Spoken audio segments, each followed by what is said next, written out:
need to think about investment decisions for companies that actually want to be present in the United States of America. How many bankers have come on this program over the last few months and said there are a ton of companies looking to increase their presence in the United States? It's very difficult to draw a conclusion about what all this means. We'll sit here in 12 months' time and say, yep, that was obvious. It's not obvious at all. I don't think we're going to sit here in 12 months' time and say that was obvious. But, you know, if anyone is, Happy New Year. And I look forward to Happy New Year in 2026. Equity futures right now in the S&P up by around about 1 full percentage point. Next up on the program, Bloomberg's Will Kennedy, as Russia and Ukraine end 5 decades of gas transit to Europe. That conversation up next.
Asia is at the forefront of some of the world's biggest stories. I'm Sherrian in Tokyo. And I'm Heidi Stroud-Watts here in Sydney, where the trading day begins. We're here in the center of all the action to get you set up with the numbers, news, and knowledge you need for the day ahead. The demand is indeed recovering. We've been waiting for this moment. The opportunity of a century. Join us on Bloomberg The Asia Trade. Weekdays only on Bloomberg TV. Context changes everything. Always on the heartbeat of the tech spread across global markets. The real-time data aspect is going to be important. We're going to bring you expert analysis on that. Sure. Don't miss Bloomberg's interview with the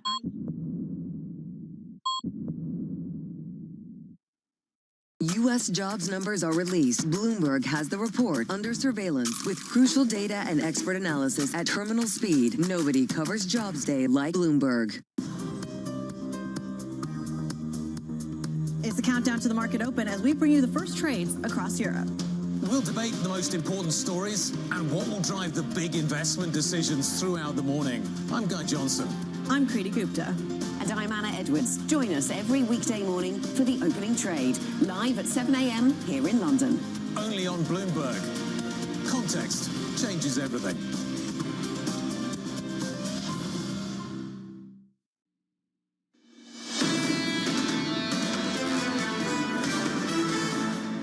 Thank you to the team here at Bloomberg for this stat. The year ended with a 4-day losing streak, the longest losing streak to end a year since 1966.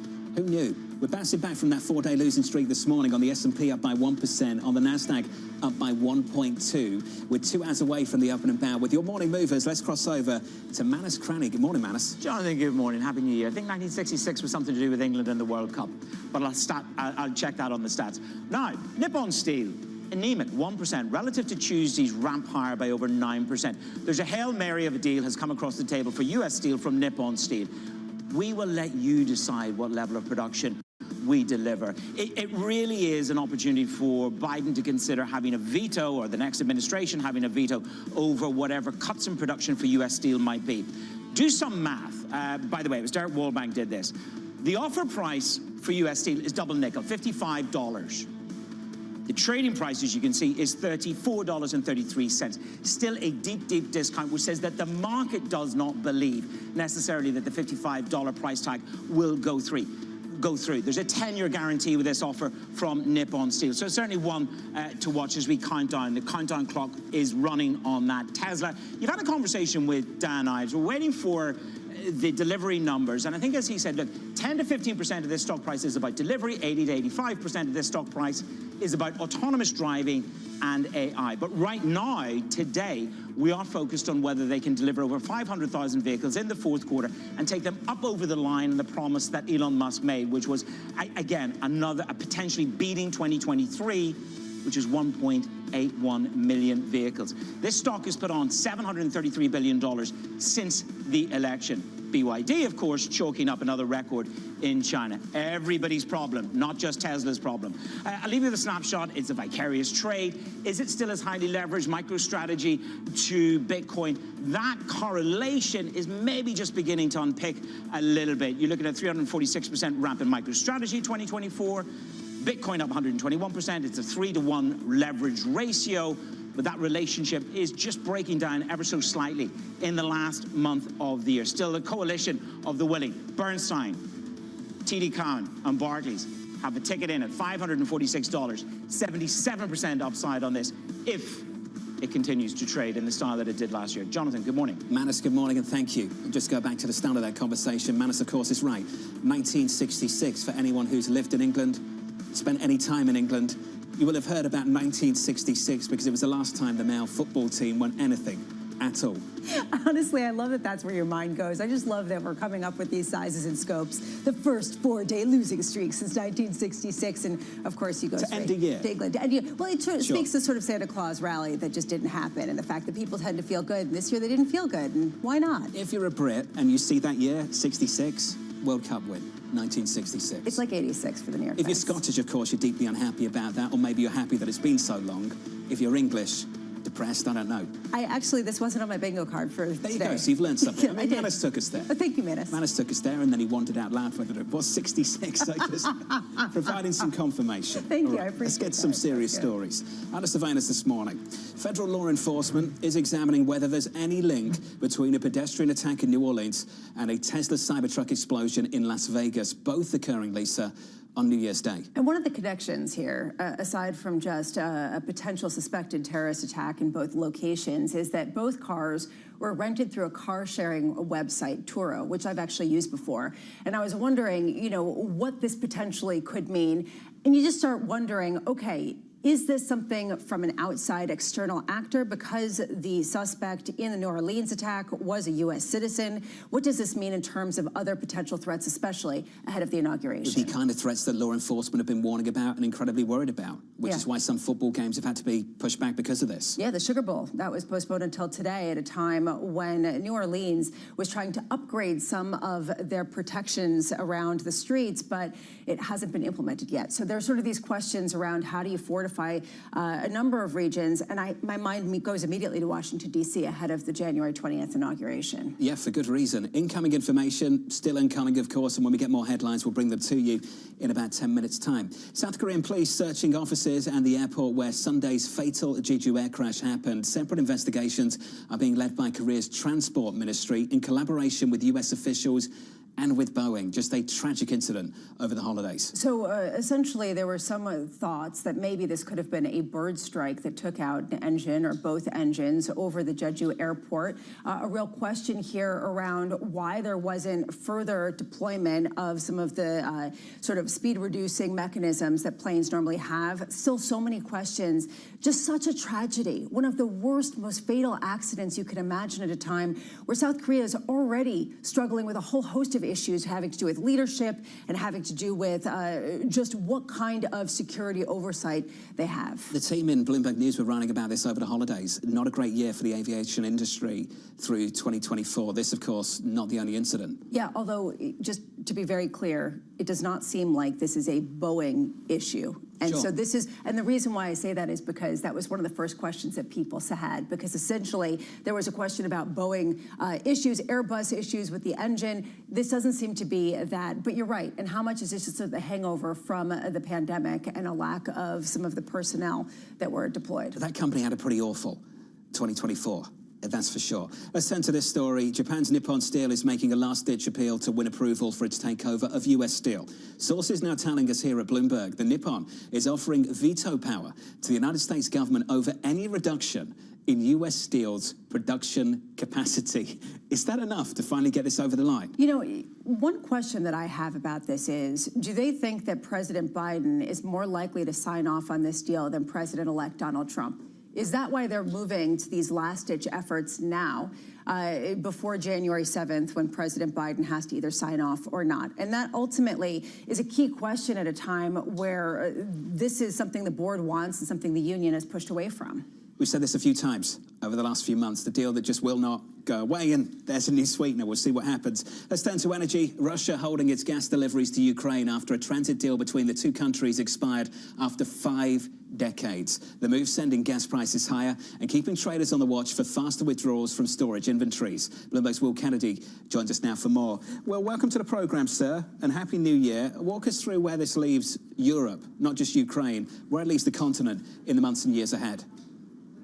Happy New Year, John, and thank you for having me on. Yes, it is 5 years, so 50 years of these exports through Ukraine. So it's a big moment in the history of European energy. But right now it had been only supplying about 5% of Europe's gas. So it's not hugely material, but it is significant. It's significant mostly for the countries that relied still on Russian gas, principally Slovakia and Hungary, and to some extent Austria.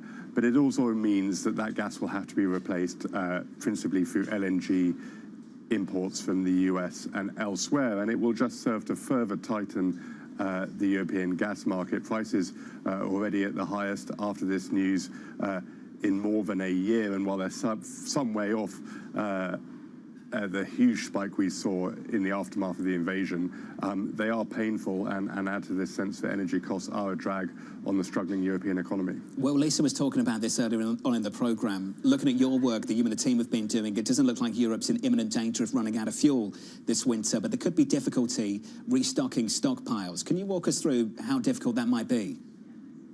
Yeah, I mean, the background here is that stockpiles have been falling faster this winter than in the previous 5 winters, and that's partly driven by this news, but partly driven by colder weather. And this cutoff that we're seeing through Ukraine is happening at a time when we're going to get some very cold weather across Europe, in Eastern Europe and Northern Europe, and that will force people to draw on gas inventories, stockpiles, and will tighten the market still further. So in the short term, we have this twin effect of supply being constrained by the decision to cut off this gas and demand being fueled by cold weather, and it does mean an overall tightening in the balances for Europe. Well, since 2021, when this Russian oil accounted for about 40% of the imports to Europe, there has been a huge diversification effort in Europe, particularly with Qatar, as well as the United States. Do we have a sense of how much capacity can be ramped up and what the willingness is from both the U.S. and Qatar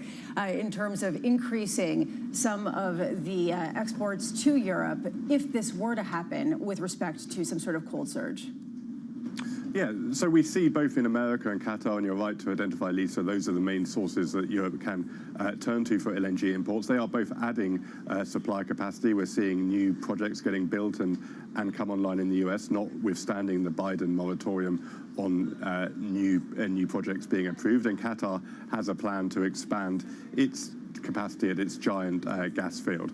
So that will be available in the years ahead. But of course, the thing about LNG is it competes in a global market, and there are other people who rely on LNG, especially in East Asia. So it does create vulnerabilities, it does create volatilities, and it does create new political uncertainties. We've already seen Donald Trump perhaps pegging trade relationships with Europe on their willingness to import more US gas, so that becomes part of the equation. How quickly could that be ramped up, Will? A lot of people have been talking about, as John mentioned earlier, this is basically pushing on a door that's being opened real wide by Europeans in terms of buying more liquefied natural gas from the United States. How quickly could that go into effect? Well, some of that gas is coming because we're seeing new long-planned facilities reach completion and being opened, but it takes many years to build an LNG plant. So while we can see that there's more gas coming and that there will be more capacity in the years ahead, any huge upward, further acceleration of that will take years to come. Now, I think the global market probably can supply Europe with the gas it needs, but I think when you look at the balances in the years ahead, we're likely to see a global gas market that remains relatively tight, and that most of that LNG we can see will be demanded in Europe and elsewhere. So this period that Europe's had of relatively high gas prices and hence energy prices may not come to an end at any time soon. Well, does this undermine the effort across the continent, including the UK where you are, to transition to renewable fuels and away from fossil fuels? Does it undermine it? I think it's under a lot of scrutiny because clearly there's a lot of talk about the investment required to make the transition, but it's a double-edged sword, John, because on one hand, yes, it is expensive and it is placing a burden on European bill payers, households, at a time when they're having to pay more for existing gas. They're always having to invest in windmills and solar panels. But on the other hand, a lot of policymakers would say investment in renewables is essential to ensure the continent's energy security, and that, as you see, the Russian crisis has shown the dangers of being reliant on imports. So if you can generate electricity at home on using wind and solar panel, that does increase your energy security. So I think it's a very live debate, as you say, but there are arguments and proponents on both sides at the moment. The European consumer's paying up for it, that's for sure. Will, appreciate your time, sir. Out of London, Will Kennedy there of Bloomberg. Just compare and contrast what they're paying for energy compared to the US, night and day. Yeah, which raises this question, and Will was right to point out that the idea of energy independence looks very different in a land that doesn't have as much oil. I think you raise a great point, though, of how the conversation has shifted around fossil fuels, especially at a time where there's a focus on artificial intelligence and how much you can power that. And now the focus really has gone to sucking carbon out of the air because, oh yeah, it's not going to be so easy to really slow this down given some of the energy demands. That's the latest out of Europe, with an update on stories elsewhere, including the latest in New Orleans and beyond. Let's get you the Bloomberg Brief with Danny Berger. Hey, Danny. Hey, John, and we start right there. At least 15 people were killed in a deadly attack in New Orleans French Quarter very early on New Year's Day. The FBI is investigating the attack, which involved a pickup truck and improvised explosive devices. The FBI is also looking into possible connections to terrorist groups and whether the suspect acted alone. The suspect, a U.S. Army veteran, was killed at the scene. And another deadly incident in Las Vegas yesterday. A Tesla Cybertruck exploded outside the Trump Hotel. Tesla CEO Elon Musk said it was probably an act of terrorism. The driver was killed and 7 people suffered minor injuries. President Biden says officials are investigating whether there is any possible connection to the attack in New Orleans. Elsewhere, the U.S. Dock Workers Union and employers are expected to resume contract talks on January 7th. If there's not a resolution, a strike would occur on January 15th, shuttering major ports on the U.S. East and Gulf coasts. The main issue is whether employers can add semi-automated machines to port terminals, which the union sees as a threat to jobs. And that's your brief, John. Danny, thank you. That deadline, of course, on CPI Day, which is important. It's another event risk for the path forward. Yeah, at a time when this used to be one of the biggest risks that people had, that could potentially be yet another supply disruption that could increase some potential costs. Quite a stacked month to kick off 2025. Up next on the program, higher for a whole lot longer. Ultimately, I say it all the time that the most important number in the world is what that 10-year yield is being priced at, I think that we start to really be concerned if we get another 50 basis points of term premium making its way in the market. That conversation up next, live from New York. This is Bloomberg.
I think one of the dirty little secrets of credit is that the businesses generally don't pay you back, right? The markets pay you back, M&A pays you back.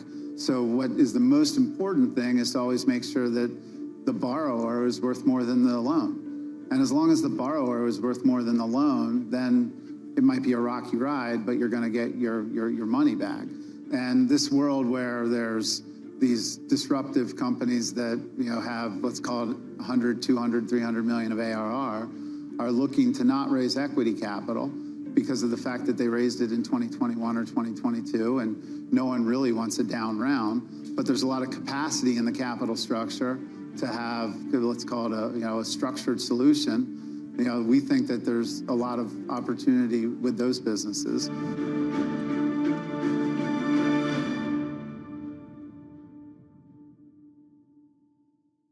Jumpstart your trading day on Bloomberg Open Interest. 2 hours of single stock stories that are driving the opening bell action. We'll take you to Wall Street, Main Street, the C-suite, and beyond. These are companies that are growing their market. The great companies in the U.S. are the companies hitting the cutting edge. That's a different story. Get the inside track on what's buzzing in markets. With the players who are shaping the narrative. If you have bad earnings reports, you're going to get punished. They're not buying what the industry is selling. Join us on Bloomberg Open Interest. Every trading day, only on Bloomberg.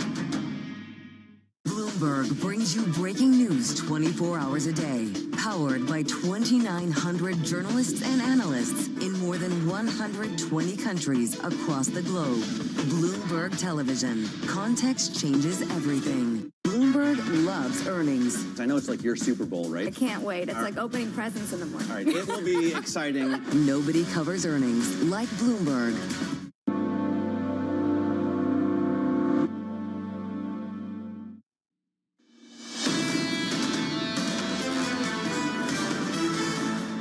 Bouncing back from 4 days of losses on the S&P 500, we're higher by 0.8%. In the bond market, yields are down by 5 basis points now. The 10-year at 4.52. And look out below, if you are the euro.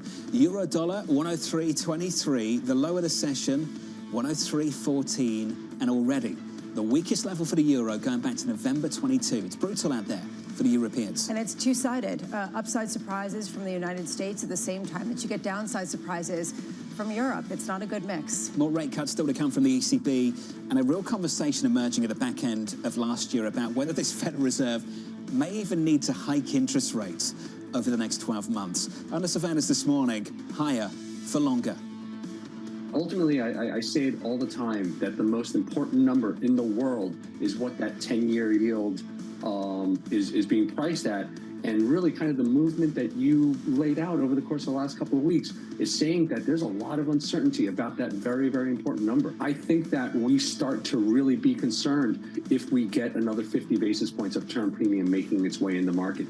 So here's the latest this morning. The US Treasury market holding steady after yields closed out 2024 with the biggest annual gain since 2022. Earl Davis of BMO joins us now for more. Earl, with yields lower on the session by 5 basis points at 4.51. First of all, sir, Happy New Year and welcome to the program. There's a lot to consider for the next 12 months, and there was 3 points that you put down. Tariffs, increased bond supply, and a Powell showdown. Earl, of the conversations you've had with your clients, out of those three, what did you spend most time on?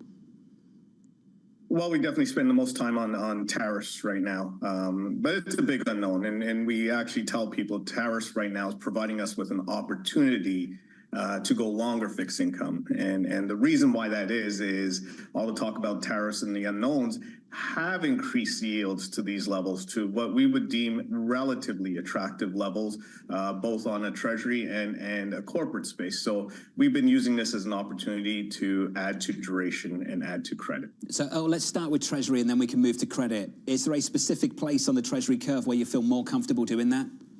Yeah, we actually feel 10 years you're adequately rewarded at around 4.5. This first quarter is going to be very telling for treasuries. And the reason why it is typically in the first quarter, what you get is real money accounts. And I'm talking about not hedge funds. I'm talking about large insurance funds, large pension plans. Typically, real money accounts in the first quarter reallocate their risk between, fixed income and riskier assets. Given the price action that we saw last year, we should be seeing a significant rotation into fixed income this first quarter. It's an unknown because of the inflation and tariffs as to whether that would happen, but we're putting our chips on the square that it will. So what that means is from these levels at 4.5 in 10-year yields, there's a better chance of seeing 4.25 than 4.75 in the first quarter of 2025. Earl, how much is this driven by international accounts? We've been talking all morning about the euro and about the divergence between rates and real rates in the U.S. versus Europe. How much is that the real money that you expect to come back in and say on a relative basis, I'd rather put my money in treasuries? The interesting thing is in the analysis I just gave you into the first quarter, I didn't even take into account international. Now you add in international, which does have an increasing appetite for U.S. assets. That bodes well for all U.S. assets, including fixed income. So that's another argument why we believe, at least in the first quarter, it will be higher for longer, but we think there's a better chance of seeing 4.25 and 4.75. I'll add in one more reason as to why we're overweight duration in 10-year U.S. treasuries and tips at these levels is that we expect tax receipts to be, pretty good, which means the refunding announcement or the amount of treasuries to be issued in the first quarter and first half of this year could surprise to the downside. Normally when you have a rally in treasuries, that's negative when it comes to risk assets. This time, though, you actually see it being positive for credit. And I'm curious about why, given the fact that typically when people pile into treasuries, it's a sign that the economy is slowing. Well, you have to break down treasuries into two things. One is inflation and inflation expectation, and the other one is real rates. Those are the two drivers of treasury yields.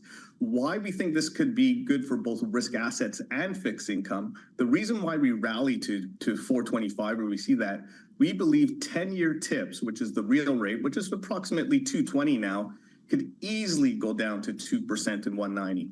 And the reason why we say easily is if you're an international investor looking to invest in the U.S. and you could get 220 basis points over inflation for the balance of your holdings, 10-year tips, that's where you go. So we think the tip rally is going to be the driver of lower yields, which is also beneficial for risk assets because it reduces your discount rate on your cash flows. Oh, can we just sit on credit just for a bit longer?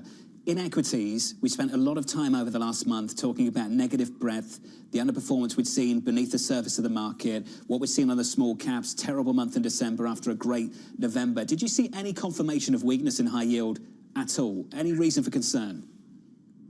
I wouldn't say confirmation of weakness. We have seen high yield spreads widen, and that just came off of let's call it profit taking in December. But we do believe the environment, the context in which the economy is set up for in 2025 under Trump presidency is beneficial for small, medium, and larger size companies, the deregulation. So what that means for us is a lower chance of probability of default in 2025. 2025. When we see lower chance of probability of default in 2025, that makes high yield more attractive because we said we're getting, even though it's tight credit spreads, we're still getting rewarded, especially on an all-in yield, for the risk that we're taking. So we're actually looking for opportunities to increase our high yield exposure selectively with selective names, as an active manager does. Oh, good to see you, as always. Happy New Year. Earl Davis there of BMO. Let's pick up on the thoughts of the credit market because they are important. We've heard this a few times. Spreads are tight, even with the recent widening over the past month or so. We're still south of 300 basis points at high yield. But how many times have people come on the program and said, yes, spreads are tight, but all-in yields, pretty decent. We want it. Yeah, which is the reason why people are buying. Just to put this in perspective, CCC rated corporate bonds, this is the lowest rated tier of bonds, returned more than 15% last year.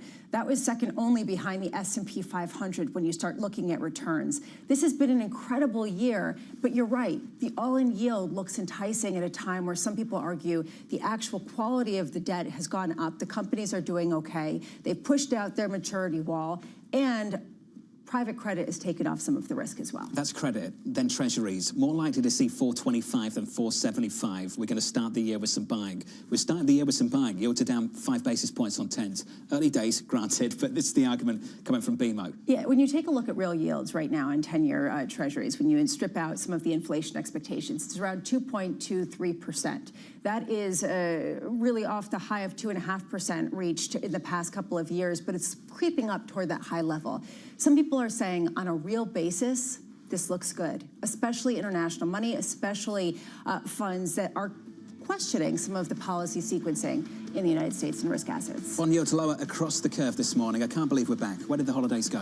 2025. The third hour of Bloomberg Surveillance up next. Here's the lineup. Stuart Kaiser of Citi, Oliver Chen of TD Cowen, Aditya Bharve of Bank of America, Troy Gajewski of FS Investments. The next hour, just around the corner.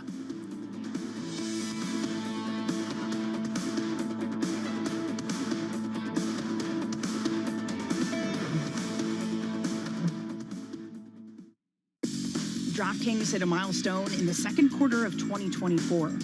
For the first time as a public company, it turned a profit.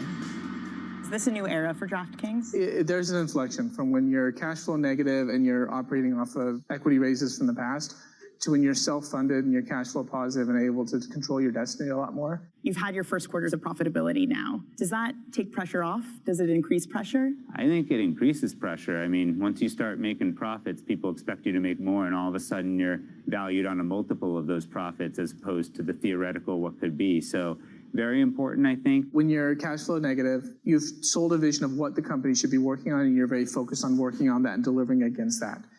When you've pivoted to profitability, the world of what you can work on is a little bit open, and there's a lot of different ideas, and it requires more focus than ever to make sure that you are prioritizing on the most important things that are going to deliver the most value. DraftKings' solid standing in a booming sector gives them the luxury to play the long game. They're not under pressure to cut costs. When you have really strong revenue growth, you don't need that. If you look at where we are today and where we want to be and where we believe we will be, the vast majority of the incremental EBITDA is not coming from any cost reduction. It's coming from increased revenue. We don't feel like we need to cut costs because we're growing our revenue so much. We want to grow our revenue into our existing cost structure, and there's no need to reduce the cost as long as we're being efficient with what we allow our cost growth to look like.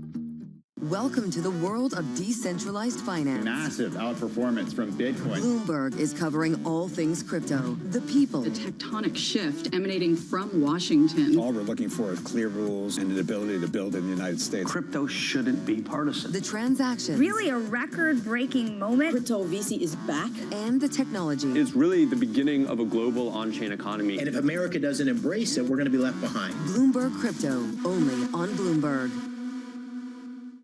In case you missed it on Bloomberg, the China show.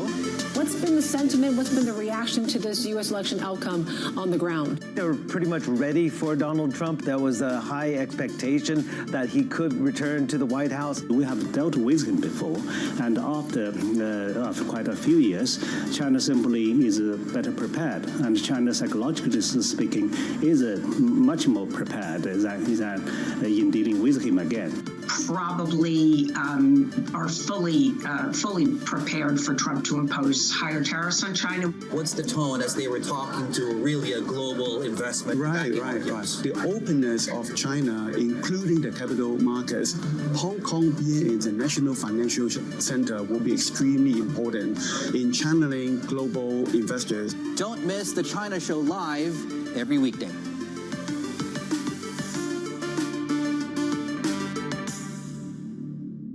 David Weston. Join me for the next generation of Wall Street Week, telling stories of capitalism from business, markets, economics, tech, and climate.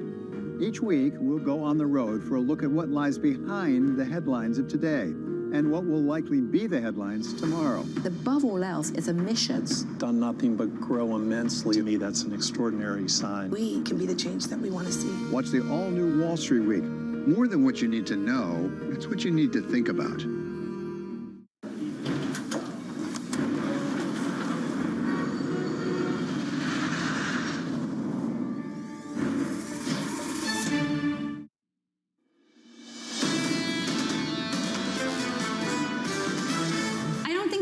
Cases have gone away. There's quite a lot of momentum still to be had, particularly in the first half of next year. What tends to happen, though, in January is all the sort of market moves that we have in December get completely unwound. As the market broadens out, what that means is that the former winners are going to start to decline a bit. I'm not really sure if markets really know what to expect.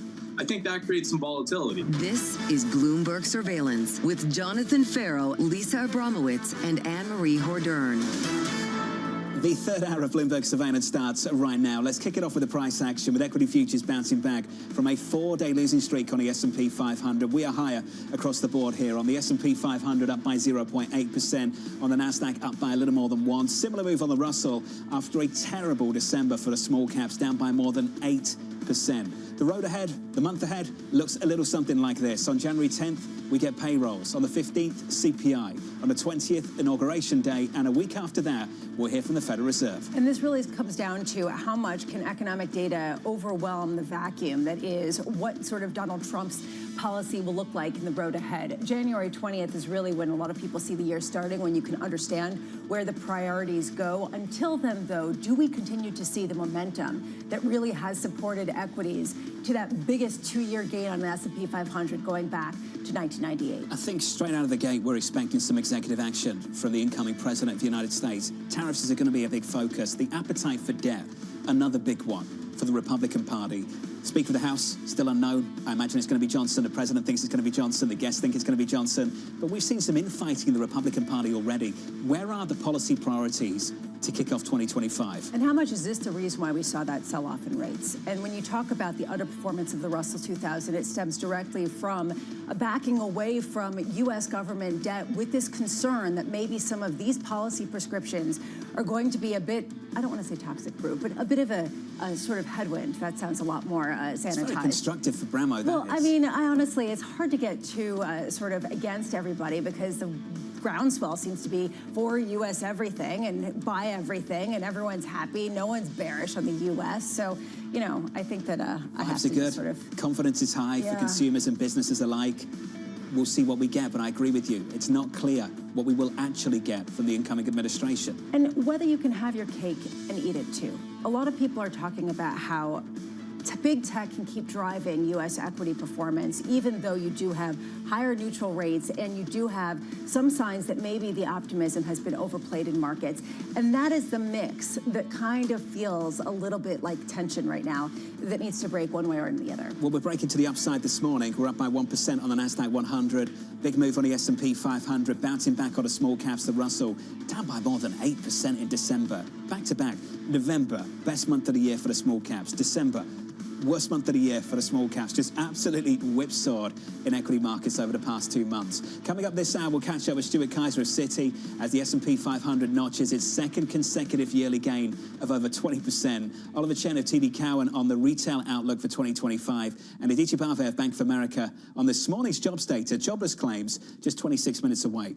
We begin this hour with stocks higher, looking to snap a multi-day losing streak as the S&P 500 clinched its best 2-year run since 1998, boosted boosted by AI enthusiasm and some Fed rate cuts along the way. Stuart Kaiser of Citi, looking ahead. We continue to like large cap tech, quality and growth, given the higher for longer nature of the FOMC. Payrolls on January 10th are a major catalyst, given last month's data. The SCP update and markets pricing just 2 cuts in 25 and a 10% chance of a 25 basis point rate cut in January. Stuart joins us now for more. Stuart, good morning. Good morning. How are you? Happy New Year. It's good to see you, sir. Let's talk about how different the setup is this time around compared to 12 months ago. Pricing in 1 or 2 rate cuts, whereas last year we very quickly started to price 6 or 7. How different are things this time around? I think it's a lot different. I mean, last year was a second consecutive year of we're going into recession, or we're going to a recession immediately. So it's probably the first year in 2 or 3 years where recession hasn't been probably the top line item on the economics front, which means now we're probably going to get it. But yes, I think that's the big difference. I think the other part is the nature of the buying. You talked about small cap underperforming. I think a lot of what we saw in December is, frankly, the buying was coming through foreign investors and ETFs. And if you're a foreigner buying U.S. equity markets, you're coming to U.S. equity markets because we have large cap tech growth stocks, right? So I think that foreign flow tends to gravitate into that part of the market, and that's probably why you saw the big differential in returns. Do you need that pool, that reservoir, so-called reservoir of negativity to feed on? Do you need it this time around? And can you find it abroad? Is that sufficient just to say that things are so bad elsewhere, it'll keep feeding gains in America? I think that is a fair point, actually. We talked to a lot of investors who are short or underweight Europe, are concerned with how consensus that positioning has gotten, but also say, what else am I going to be short or underweight? So there is a little bit of that bit of it. There's really not a whole lot of other options to put your money in. I think people are relatively bullish on India, probably. Japan is probably still a positive trade. You've got a lot of uncertainty in Korea. You've got a lot of uncertainty in China. You have Europe doing what Europe does, and I think that just makes the U.S. look better on a relative basis. So I do think that's an important aspect of it. Is the concentration in U.S. equities of big tech a benefit or a detraction to the investments into the U.S.? I think it's a good question. I'm a little less concerned about concentration. I mean, I think those companies are performing well for a reason, and that reason is they're large cap, really safe credit, generating a lot of earnings growth, have a lot of thematics behind them. So I don't necessarily think that concentration is such a negative thing. As I mentioned, I do think there's a feedback there. I think international money coming into the U.S. is coming here specifically for that. So it kind of feeds on itself, if that makes sense. So I don't necessarily think it's a negative. I think there is a really big hurdle right now to investing outside the U.S. You'll talk to EM investors and say, what part of EM would you own? And I'll say U.S. small cap, right? Like you can kind of find that those risk profiles within U.S. equity markets. So it's kind of like the money is coming here and it's almost gotten trapped. And it doesn't go back out. It just kind of moves around within U.S. markets. If you are the executive of a small cap and would like to write some hate mail, please feel free to write in after being called an emerging market exposure in the United States. I do wonder what the relationship is with U.S. rates. And we've been asking all morning this question of, are rates cheap or are stocks expensive? And it feels like that tension was at play at the end of December. How much do you expect that to be the main driver of the dynamic to start this year? I think it's really important. I think it's a question of which part of the yield curve do you focus on and what are you most concerned about? If you're a U.S. equity investor sitting here, are you more worried that 10s go to 5%, or are you more worried that 10s have a 3 handle on them? And I think you could argue, if you're a U.S. equity investor, that 3 handle is worse news, because that 3 handle means your growth data has really disappointed. You're not getting back down to 3 unless the unemployment rate starts to rise, right? Whereas I can paint a positive story for you of U.S. economic growth surprises to the upside, you have a Trump growth impulse, and that pushes the 10-year up to 5. So you could argue that actually a lower 10-year right now might be a bigger risk from a recession point of view. In terms of the curve, we're most worried about higher yields at the really long end. So the 30-year is the part of the curve I think we'd be most concerned if it dislocated to the upside. And the logic there would be, paint me a picture of why the 30-year gets to 5.5. And the data that it would take to get the 30-year to those levels, it's hard to find a positive spin to get you there. So yeah, I think the rates markets are incredibly important. It's hard to make a call either way. And I think these questions are the questions investors, I think, are asking right now is which direction is worse for me and what is the sequencing of data that would get me there? So Max Kettner of HSBC has made the call. He thinks we are in the so-called danger zone for 10-year rates of about 450, which disrupts risk assets. Some evidence of that over the last week. I think credit to you. You've been pretty consistent about this for the last 12 months. So long as the labour market holds up, you should be buying US equities. Is there any reason to change your mind on that front going into 25? I mean, we'll see January 10th, I guess, would be my quick and flippant answer to it. But look, I think the Fed has told you right now the unemployment rate is probably the single most important data point that they're following and that you're going to get every month. So if that number stays low and they're forecasting it's going to flatten out, which I think is a very, very bullish forecast for U.S. equities if that actually happens, then I think you can get 10-year yields higher with equity markets doing fine, if that kind of sequencing of data comes out. So I do think it's the labor market. I think you need to focus on it. And, you know, at one point it was average hourly earnings. Then it was we played around with payrolls and claims. I think right now it's actually the unemployment rate that's probably the single biggest data point we're going to get on the 10th. So did we learn over 2024 essentially that this market is insensitive to rate hikes? That basically this is not one that responds given the fact that you continue to say, ultimately, that doesn't matter as much as the raw data. And if the raw data holds up, then guess what? It isn't that restrictive after all. Well, yeah, because I think it's the why. You know, I think, the inflation print we got on July 11th, I think it was, I think convinced the market that this inflation number is moving lower. And once you sort of took that upside tail out of inflation, then the hikes and cuts kind of became a little less important because it reoriented equity markets back to growth. So to your point, it's the raw data. If that growth data holds in, then yields moving a bit higher is, I don't want to say inconsequential, because it can matter, particularly if you get a fast move. But big picture speaking, if I'm an equity investor and that unemployment rate's 4.2%, it's hard for me to be negative U.S. equities in that environment. What would it take for you to be positive on Chinese equities, given the fact that they just lost the most going back to 2016?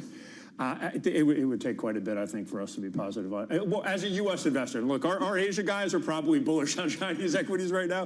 The challenge I have is when we talk to investors in the U.S., the bar for them to reallocate into China is quite high. And I think if you remember back to October, November timeframe, they announced some packages, then we had that Golden Week holiday. And that holiday, I think, had raised expectations for after this holiday, they're going to come back with the bazooka. And they're going to announce all these policies that are going to keep this going. And frankly, they just didn't. It wasn't that they didn't announce anything, but they just didn't meet expectations. And every time you kind of don't meet expectations, people get more and more skeptical. So I think from a U.S. equity investor perspective, it's just very hard to justify going into China. The reason why I ask this is because I'm struggling to find a contrarian right now. I'm struggling to find someone who pushes against the idea of U.S. exceptionalism and starts to find opportunities elsewhere. Maybe on Europe, on the margin. Some people are getting excited in a tactical level for China. And I'm just wondering how concerning that is to you. The contrarians seem to be dead. Bears have been beaten up. And there's this real question of how lopsided positioning actually is getting. I mean, they're dead because we don't like what they were saying, right? So, look, I think, if you... This is getting personal. No, look, if you think of U.S. exceptionalism, though, like, what are the two biggest things that have driven U.S. exceptionalism the last couple of years? One is massive fiscal, that we were doing that the rest of the world wasn't. And two is we have large cap growth and tech stocks. So if you're thinking U.S. versus China, which of those is most likely to kind of reverse or go the other way? It's the fiscal, right? So if this, continuing resolution was a shot across the bow, that fiscal is going to be a real issue. And it looks like the fiscal impulse, our U.S. economists have the fiscal impulse flat. And there's a lot of third parties that have that fiscal impulse quite negative. So if there is something that would get you into China relative to the U.S., I think it would be that the fiscal impulse reverses regionally between those two countries. But like, we are so far out of my area of expertise that I'm probably going to get a text right now from somebody that I should just shut up.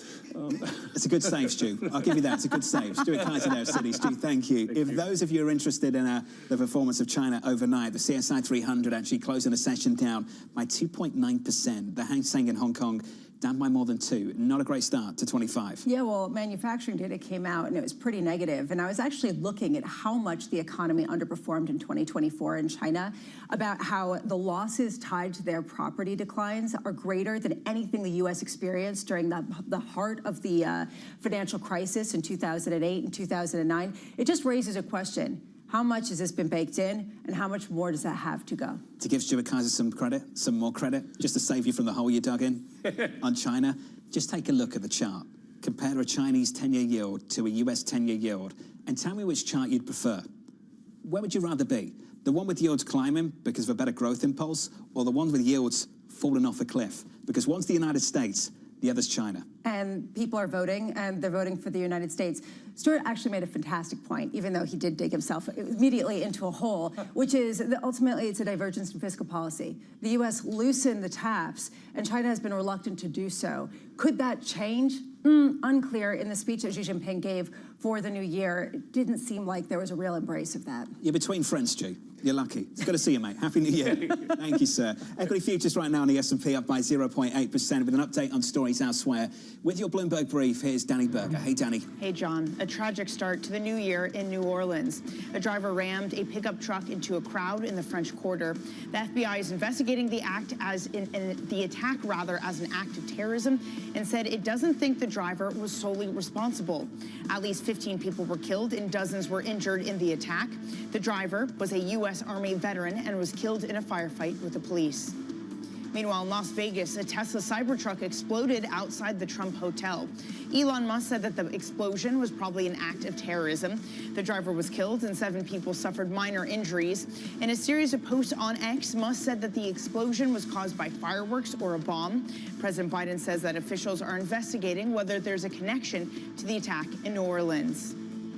South Korean police conducted raids on offices and at the airport where a plane crashed earlier this week, killing 179 people. The police investigation is aiming to uncover the cause of the country's deadliest aviation disaster and determine responsibility. The plane's data recorder, which monitors key flight information, will be sent to the U.S. for repair and analysis. And that's your brief, John. Hey, Danny, thank you. Appreciate it. More from Danny again in about 30 minutes' time. Up next on the program, the morning calls, plus Oliver Chen of TD Cowen on what's ahead for retail in the new year. That's just around the corner. This is Bloomberg.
There is this real momentum from Wall Street.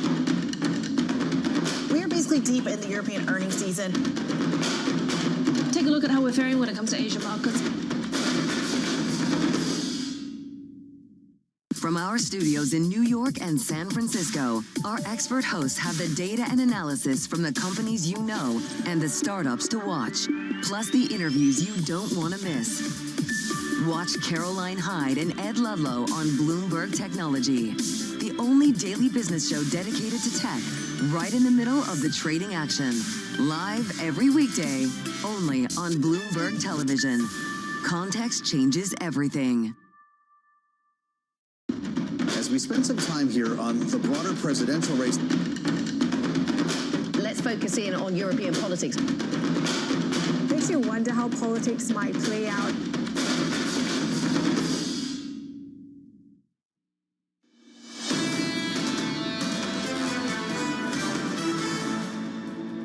It's the bounce this summer you were looking for. We're higher by 0.8% on the S&P. The bond market rallying too. Yields are lower across the curve, including on a 10-year tenor. We're down by 4 or 5 basis points. The 10-year yield is 452.28. Let's get you some morning calls. First up, JMP Securities downgrading Alphabet to market perform, citing the possible impact of antitrust penalties on Google's revenue streams. That stock still higher, in line with the market, up by something like 1% in early trading. Your second call from Deutsche Bank downgrading Lockheed Martin to hold, saying China competition may undermine demand for its aircrafts. That stock is down just a touch in a pre-market. We're negative by 0.14%. And finally, Bank of America reiterating NVIDIA at its top pick citing the Consumer Electronics Show as a positive catalyst. That stock is up by 1.5% on the morning so far. Let's turn to retail. Oliver Chen of TD Cowen cautiously optimistic heading into the new year, calling for, quote, very slight improvement and stabilization in China, green shoots of an aspirational customer spending more this holiday season, and new product introductions in opening price points. Oliver joins us now for more. Oliver, welcome to the show, sir, and Happy New Year to you. I want to talk about luxury and why you think we need to get beyond boring, quiet luxury. Oliver, who's doing that right now? Yeah, John, the name we like is Louis Vuitton. We think that's a great idea in terms of the scale they offer, as well as this 21 times PE and the rising middle class in China. So there's a nice long-term opportunity, and they're spending $8 to $9 billion in marketing. What's been happening in luxury is the big has been getting bigger. That being said, as you know, China's been a tougher place, particularly with housing. So it's something we're watching. Quiet luxury has been a big trend. However, what we do want to see is more fashion, more color. Louis Vuitton has a new collection out in the new year, the Murakami collection. That will be a nice thing to see too, as consumers are yearning for more fashion, more style. However, there's cross currents here with the lower and middle class under more pressure too, with inflation still, like the consumers feeling that as well. Let's talk about how trends are shifting though, Ollie, and let's go back to, say, the 1990s. It was a phrase I always hated, but heroin chic, led by the likes of Kate Moss, and then Giselle arrived in the late 90s, the early 2000s, and you saw this big shift.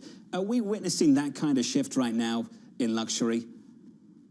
Yeah, John, what we're seeing is Y2K, going back to the 90s, references to Paris Hilton and others. So nostalgia has been a big deal. And that's a trend that should continue, in part because when you look back to go forward, consumers like the comfort to a certain extent of nostalgia and what that has to offer too. So mixed trends in terms of what you're saying. And a lot is working, but nothing very dominant. So you're seeing silhouettes work across many kinds of jeans, high rise, low rise, as well as skinny and wide leg. But what you're saying is quite true in terms of fashion being pretty eclectic. We're also looking at a lot of basics. Consumers are looking for value, personalization with a twist. That's what we're seeing too. I'm still trying to get over heroin chic. That was an era. I hope that we're done with it. I'm uncomfortable with the phrase anyway, sort of glamorizing something pretty toxic, pretty negative. Yeah, and it was really kind of sickly and skinny, and that was sort of the trend. And then hot made a comeback. Remember, Giselle was known as the body. Yeah, actually somebody... I'm bringing this up for obvious reasons. Are we leaving woke behind? And so-called body positivity, whether that was actually a positive body image is something we can debate another time, and replacing it with something else. Well, and we've seen this with Victoria's Secret, but there's this larger question, Oliver, I'd love you to weigh in, not necessarily on heroin chic and what exactly hot making a comeback and other things that we've talked about that I'm sure you want to stay far clear of. I am curious about whether a lot of what you're seeing and a lack of a trend is driven by the TikTokification, the idea of social media selling, the idea of influencers and how quickly that can move in a new way that's really challenged a lot of the legacy brands. Yeah, Lisa, definitely. TikTokification is a big deal in terms of what's happening with short form video. What that's really driving is ultra fast fashion in terms of trends coming and going quickly, as well as a myriad of trends. The industry performs a little better when there's one dominant trend, but there's been decentralization as a theme. And so we'll continue to see that. The bottom line for retailers is that they need to get a lot faster in terms of supply chain. Also, this integration of technology meets value. Walmart was a top idea for 2024. It's a value offering as well as offering discretionary product. We like BJ's as well, and we like Costco. So the consumer will continue to look for value, and then we're selective in luxury. In the luxury arena, we like LVMH the most. And you do see wealthier customers buy from Walmart as well and shop at Costco. That's a trend to watch as well. So I am wondering, just to go back to the idea of quiet fashion dying and the idea that that's personally offensive to Jonathan Farrow, I am curious from your perspective about what's driving that. Is that basically trying to cater, because usually in the past it was to cater in particular to Chinese retailers, to Chinese consumers. Is there something else that's making a comeback that you think benefits certain companies that you just mentioned? Yeah, Lisa, what will continue to happen is this idea of timelessness. and consumers looking for value. That's actually happening in jewelry, selectively in watches. Also at the high end, there's stocks like Hermes and Brunello Cucinelli, which are executing pretty well with timeless goods. And as you think about what timeless means, you're offering products that will age very well and you'll be able to use for a long, long time. So that trend is certainly working. And then beauty, skincare, fragrances, that's a market that continues to be vibrant. Going through some bumps now. We like a stock called ELF Beauty. They do a great job on TikTok. Plus they offer a very compelling skincare and cosmetics product as well. So that's something to watch. We're on the sidelines of names like Ulta and Target, and we're really hoping for interest rates to abate as well as the consumer to get more confident, because the consumer continues to be pretty choiceful about how they choose to spend. So it's something we're watching in terms of hopefully that discretionary dynamic becomes stronger going forward. Just one final one, Oliver, just on China. Where are you seeing signs of a bottoming out? Where are those green shoots coming from? Who's winning? Who's turning it around? Well, I'd go back to Louis Vuitton. We think they're well positioned in terms of awareness, and they're executing really well. Stocks we don't cover include Hermes, where the momentum has been very strong with those wait lists for Birkin bags, as well as really executing at the very highest pinnacle of luxury. But our top idea is Louis Vuitton in terms of what we're seeing in China and the option value there as well. Got it. We'll have a conversation about Gucci next time. Oliver, appreciate it, sir. Yeah, Oliver sure. Chen of TD Cowen. Not everyone can be a Brunello, a Loro Piana, an Hermes. That's true. Which has been Gucci's problem. They're trying to go into quiet luxury, and this is the point that Oliver's making. That's going to be difficult. Especially because they have a reputation of loud luxury, or the opposite. The cosmetics thing. Can we talk about that? Yeah, please. I honestly am wondering at what point people start to push back against that. I mean, we did see a little bit of a hiccup, but the beauty products being the hot spot, we saw teenage girls really going into that and preteens. I just wonder how long that really is going to be the leader, with Sephora's and the likes kind of leading the charge. Had a few interesting conversations on this front, haven't we? Heroin chic, hops back. Well, I just wonder. I always wonder, if a cream costs $300, does it really do anything that special to your skin? I assume it does something. Does it? Is that how much they are? Is that how much the creams are? Sometimes if you take a look at the ounces, I mean, no, not 3,000. I said 300. Magic for $3,000. I know, exactly. You better transform this thing. Transformation.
The countdown is on. Everything you need to get the edge at the end of the market day.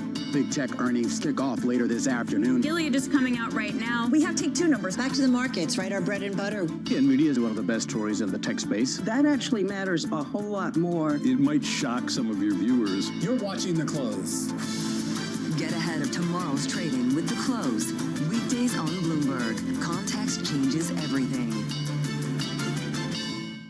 From the world of politics to the world of business, Joe Matthew and Kaylee Lines deliver news, insight, and analysis live every trading day. Balance of Power. Live around the world only on Bloomberg.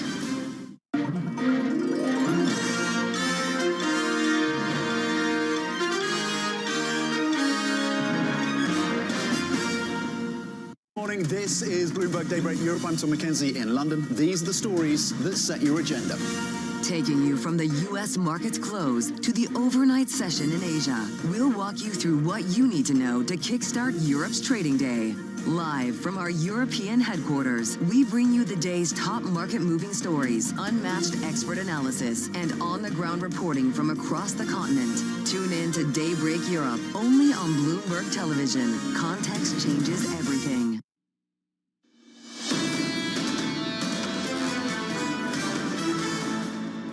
Jobless claims data seconds away, about 20 seconds away. I'll share the estimate with you. That is 221K. The previous week, the number was 219. Going into it, equities are elevated, up by 0.75% on the S&P, on the Nasdaq 100, up by 0.9. So this is the bounce back from 4 days of losses to close out 24 on the S&P 500. In the bond market all morning to start the session to kick off 2025, we've had a bit of a rally across the curve. Yields down on 2s, on 10s. We're lower by 4 basis points on 30s at 474.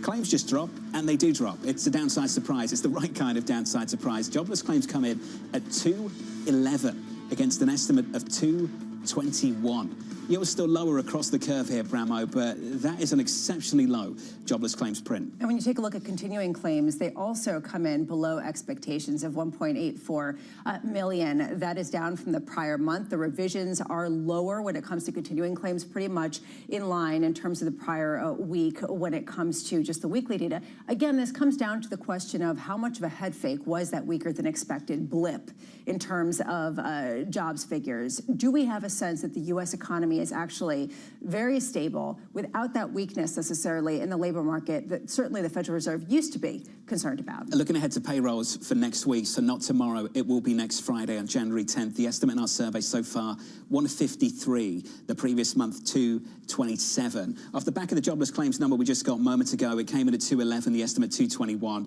Equities still higher on the session, but just off session highs. We're up by 0.7%. In the bond market, we give up some of that bid. Yields were lower by 4 or 5 basis points, now down by just about 3 at 453.48. And as for euro dollar, near session lows, 103.15. The low of the session just moments ago, 103.12. Numbers we haven't talked about for a couple of years. This isn't in isolation, and I think it's important to mention that. We got JOLTS data, job openings data, before we went off for break, and it came in significantly above expectations, with the job openings per unemployed American actually now even more than it was pre-pandemic still. So there's this real question about how much this really is a resilient labor market where any signs of weakness have been people trying to pick out little points rather than an actual trend. To talk about the outlook and the trend we're on at the moment, Anna Wong of Bloomberg Economics joins us now for more. Anna, welcome to the program. We saw a bit of an employment head fake earlier last year. We saw it in Q3. There was a real worry about a break in the labor market. Anna, how much of a head fake was that? And how much continued weakness did you see beneath the surface to close out 2024? Yeah, I think I wouldn't consider that a head fake. I actually think the improvement in Q4 was the head fake. So I would take different signals from initial claims and continuing claims. The initial claims is suggesting that layoffs is low, and indeed over the holiday period, we have seen that some of the layoff announced, for example, by Stellantis, the automaker, has been canceled. So that's suggesting that in that part of labor market is doing fine. If you have a job, you seem to be doing fine.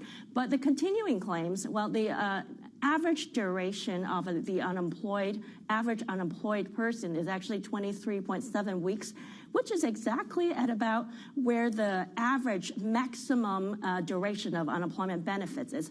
This suggests that if the initial claims continue at this level, the continuing claims would peak currently or in a couple months. That said, that is not a signal for unemployment, because in this business cycle, which is a very unique one, we have seen unemployed numbers trending up even though continuing claims is falling. And the reason that it will be peaking right now is because that people have maxed out their benefits. Anna, just quickly here, I'm curious why you say that the head fake was some of the positivity that we've seen in the labor market data rather than the negativity that we saw a couple of months ago. Yeah, so we drilled into the micro data that produced the unemployment, right? And we noticed that particularly the fall in unemployment rate in September was due to a surge in government hiring driven by election-related states. And this seems to happen in major presidential election years in the past. And typically what you would see is that this surge in government hiring will reverse in December to January. And we noticed that this reversal is already entrained in the November micro data, that the government hiring has slowed down already. Anna, I appreciate your take. Anna Wong there of Bloomberg with a different take on the labour market data, calling some of the strength maybe the head fake and the weakness maybe reason for concern. This morning, not much sense of weakness. Not much of that at all. 211 on jobless claims, Lisa, against an estimate of 221. That's an exceptionally low jobless claims figure in the United States of America. At a time when people were expecting it to actually be climbing and that things had already bottomed out, basically at the lows that we've seen in terms of averages going back to pre-pandemic. A real question here, to Anna Wong's point, how much this data has been distorted. We continue to hear that. The messiness of some of the information we're getting. She pointed to some distortions with respect to government hiring around the election. We've heard about distortions around the hurricane. Are we going to now get distortions around front loading ahead of tariffs when you have basically stockpiling at companies? How do you get a clean read on an economy that's been anything but clear? Let's try and get one now. Aditya Bharve of Bank of America joins us now for more. Aditya, good morning. Thanks for having me. Happy New Year. Fantastic to see you, sir. Which one was the head fake? The strength or the weakness? Weigh in, please. Look, I think the question for the Fed and for the broader economy is that in a downturn, the labor market does not deteriorate linearly. It deteriorates non-linearly, right? And so we are seeing some signs of softness in the labor market, but it's been very gradual. And as long as it remains gradual, I think we can feel pretty confident that we're going to avoid a downturn. And better yet, if we actually flatten out, if the unemployment rate flattens out at 4.2, 4.3, then I think the Fed's going to feel very, very confident about the labor market, and it might be difficult for them to cut any further. You say some signs of weakness, so let's start there. Where are you seeing those signs? Where are they now? Well, the unemployment rate, for one, Powell said 4.2%, that's fine. Well, it was actually 4.246%, right? It was as close as you can be to rounding up to 4.3. So really, we moved up a tenth in the last month, in November. If we continue to move up, broadly the unemployment rate has been ticking up, job growth has been moving down, and it's been pretty narrow. So as long as those trends continue, you at least want to keep an eye on the labor market. That's really the only point of concern right now about the U.S. economy. I guess I'm trying to square the idea that people are saying that companies are investing that much more because of the AI super cycle, that this sort of reshoring or nearshoring is also spurring new rounds of investments from corporations around the United States. And then this idea that people are worried about a labor market at a time when the economy doesn't have enough people to actually be deployed into all of these jobs. How do you understand that? Well, it's a matter of sector by sector, right? So there may be shortages in some sectors, but those sectors are not particularly large if you look at the overall labor market. So most of the US labor market, 5 out of 6 jobs are in services, and a lot of that is blue-collar services.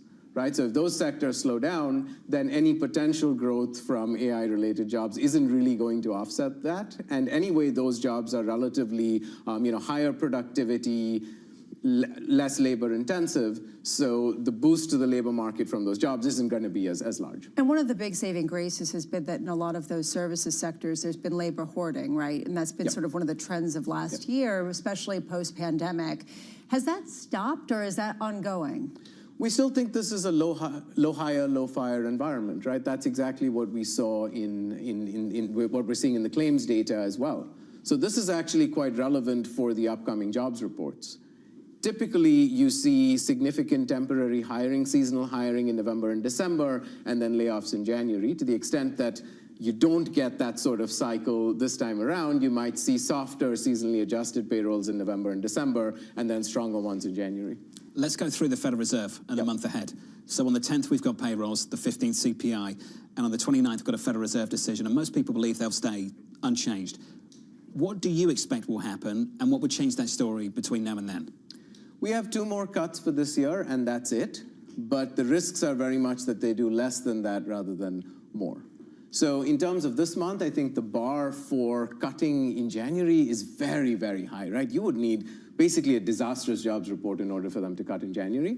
March is possible, right? So what would it take to cut in March? I think it would be something like the unemployment rate continues to move up as it has done in the last couple of months, and then inflation could benefit quite a lot on a year-over-year basis from base effects in January and Feb. So if those 2 factors work out, which we expect them to do to a certain extent, then you'll get another cut in March. March, we get another set of forecasts. Yes.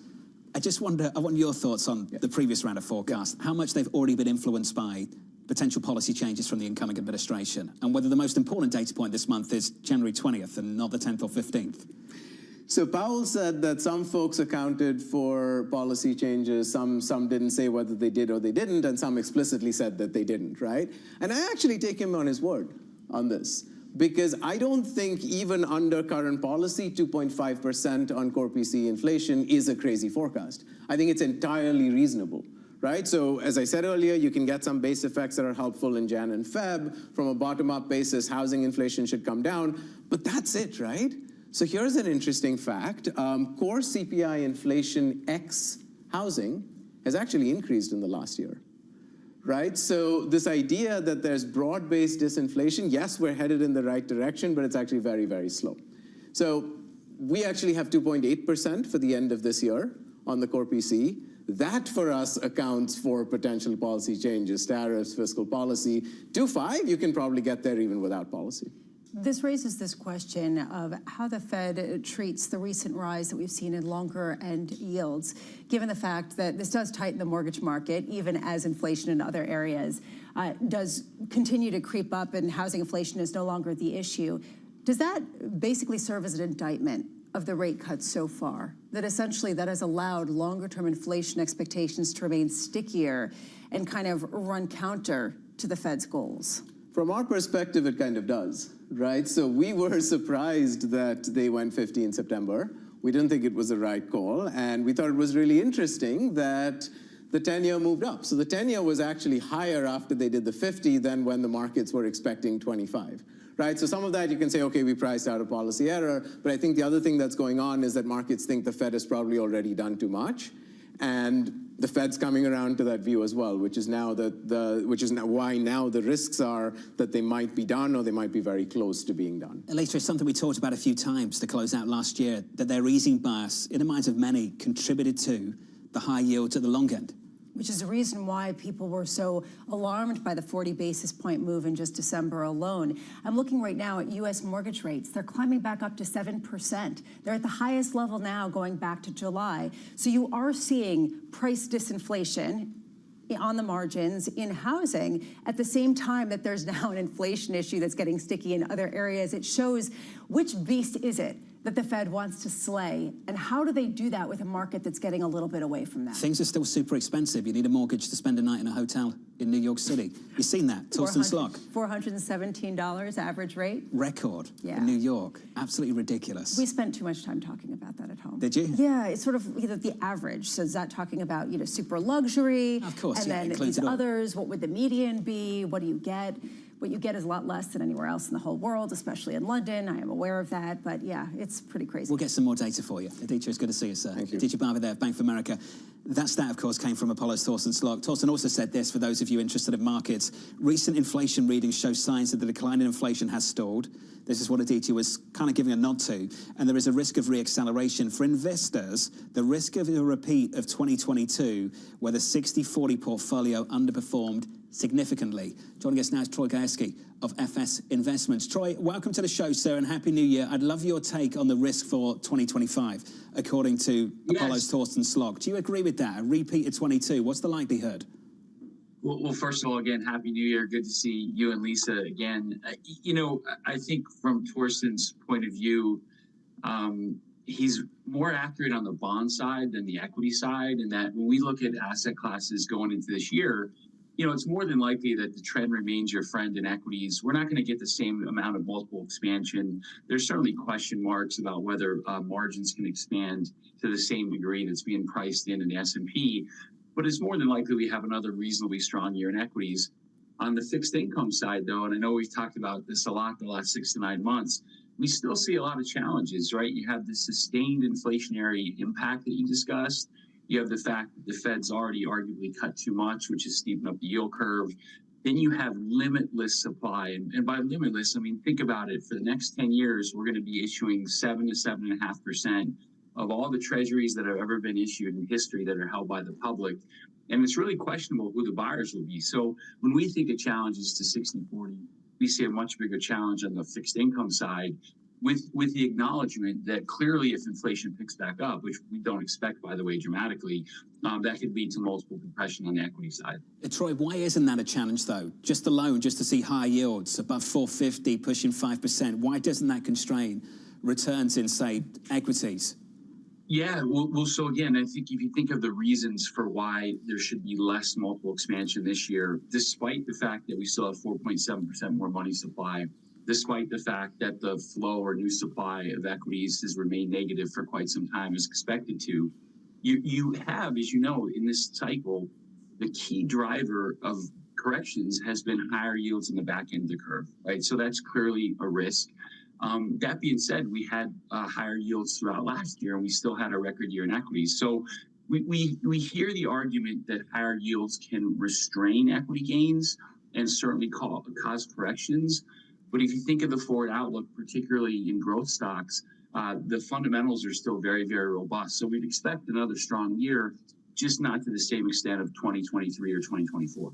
I hear so many people, and we actually were just speaking about this with Earl Davis of BMO earlier, about how we've had such a sell-off that yields actually look pretty good, and so you have real money coming back in, and yes, there's a lot of debt that's being sold, and yes, the fiscal sort of profligacy of the United States has been something that eventually could come back to roost, but there is this question of, we've had 4 straight years of yields rising.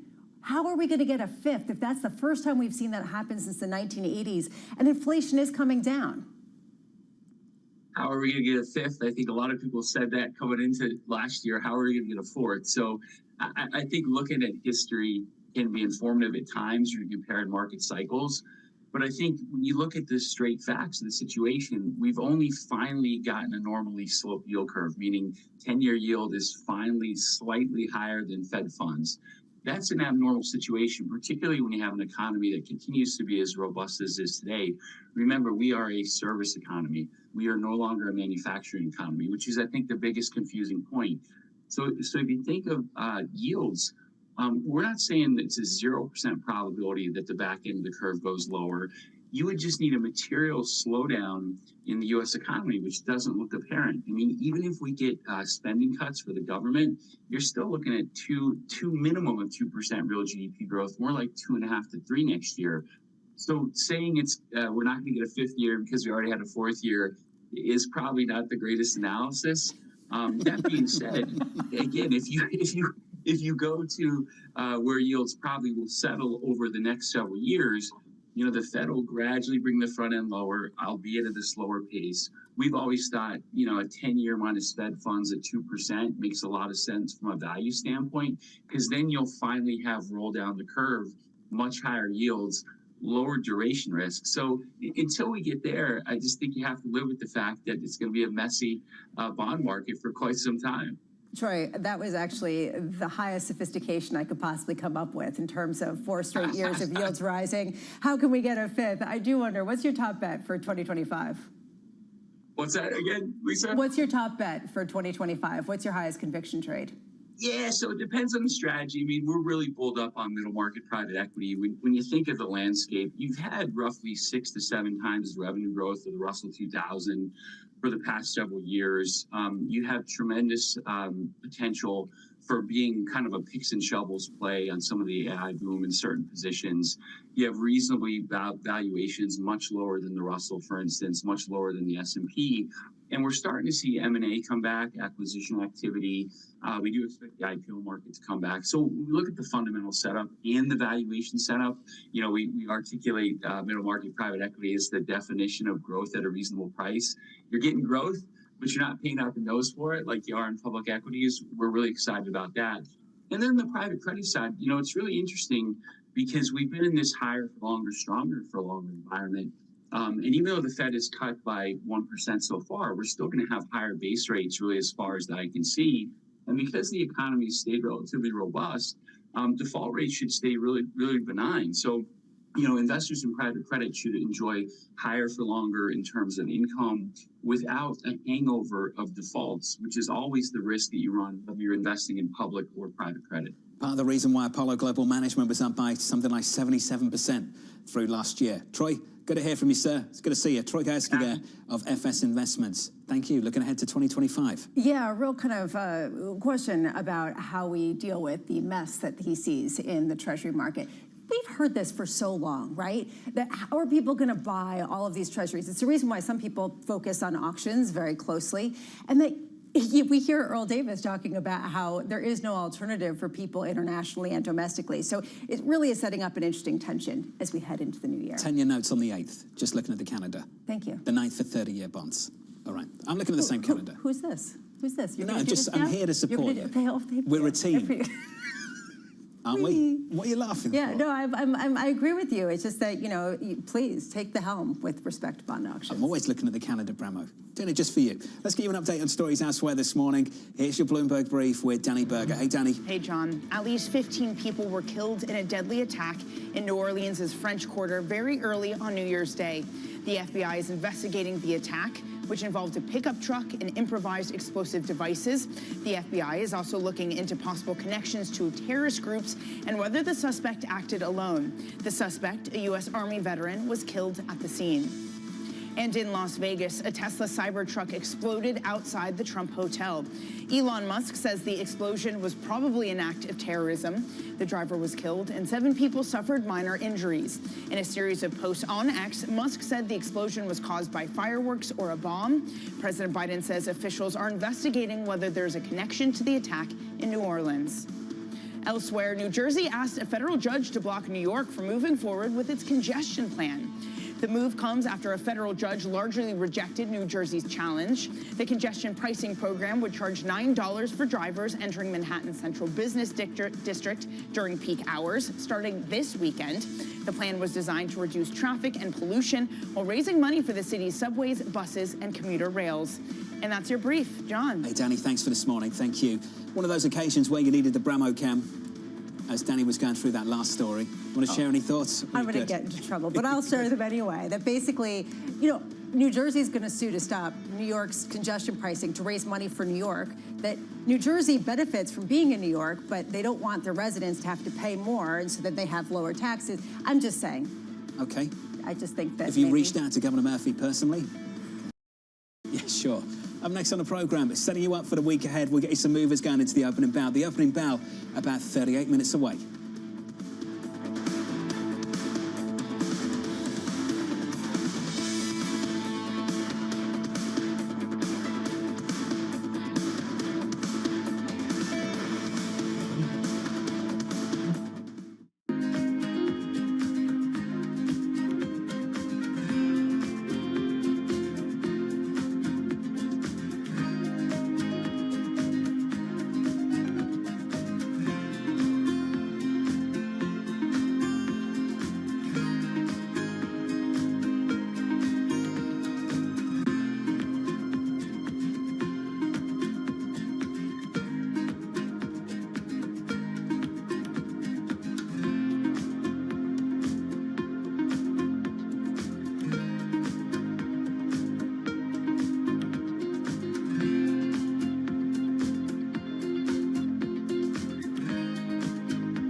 We invest in, buy, and own the backbone of the global economy. When the water gets delivered to your house, the road you drive on, the pipeline that brings different things to your community, the telecom towers that transmit your phone, the data center, the real estate that you live in. It's what we own and build, so it's really what drives the economy, and you don't often see our name. Is that a good or a bad thing? You know, it's just because we're behind the scenes, but it's big, with $1 trillion of assets almost. We're behind a lot of the things of the global economy. So being low-key, do you think it gives you strength? We just try to be quiet and do our thing, and sometimes it helps and sometimes it doesn't. But I'd say on balance, it's been good for us.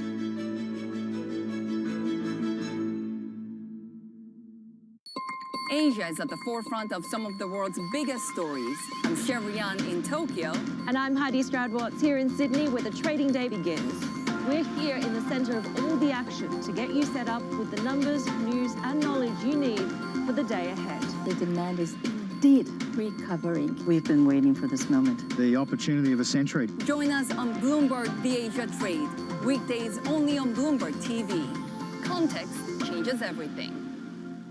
Middle East and Africa. Vibrant resources and high-yield investment opportunities abound. Join me on Horizons Middle East and Africa for the stories, newsmakers, and insight from this exciting region. Now weekdays, only on Bloomberg. It's a multi-trillion-dollar industry. We'll show you what's happening in ETFs like no one else. ETF IQ, only on Bloomberg.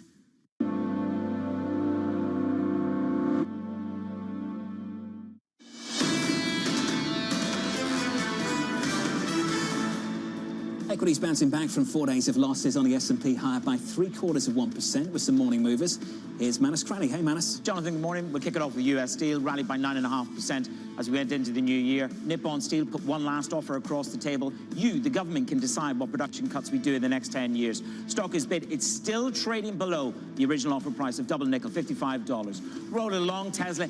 Deliveries are the numbers that we focus on today. The magic number, over 500,000. That will tip us into a record for the fourth quarter. But you've had Dan Ives. 10 to 15% of their stock price is on deliveries. 80% is on AI. And talking about vicarious trades, Bitcoin rallies, Microsoft goes in its wake. Jonathan. Manus Cranny, appreciate it, sir. Thank you very much. As we count you down to the opening bell, a few things to watch. Going into the start of the new year, we get some economic data tomorrow. You're going to get ISM manufacturing, a PMI a little bit later on this morning. Then, of course, the big one is next Friday, for payrolls Friday. Tomorrow, the lineup to close out the week, a nice shortened week for you, just to ease in, will include Priya Misra of JP Morgan. It's the countdown to the market open as we bring you the first trades across Europe. We'll debate the most important stories and what will drive the big investment decisions throughout the morning. I'm Guy Johnson. I'm Kriti Gupta. And I'm Anna Edwards. Join us every weekday morning for the opening trade, live at 7 a.m. here in London. Only on Bloomberg. Context changes everything.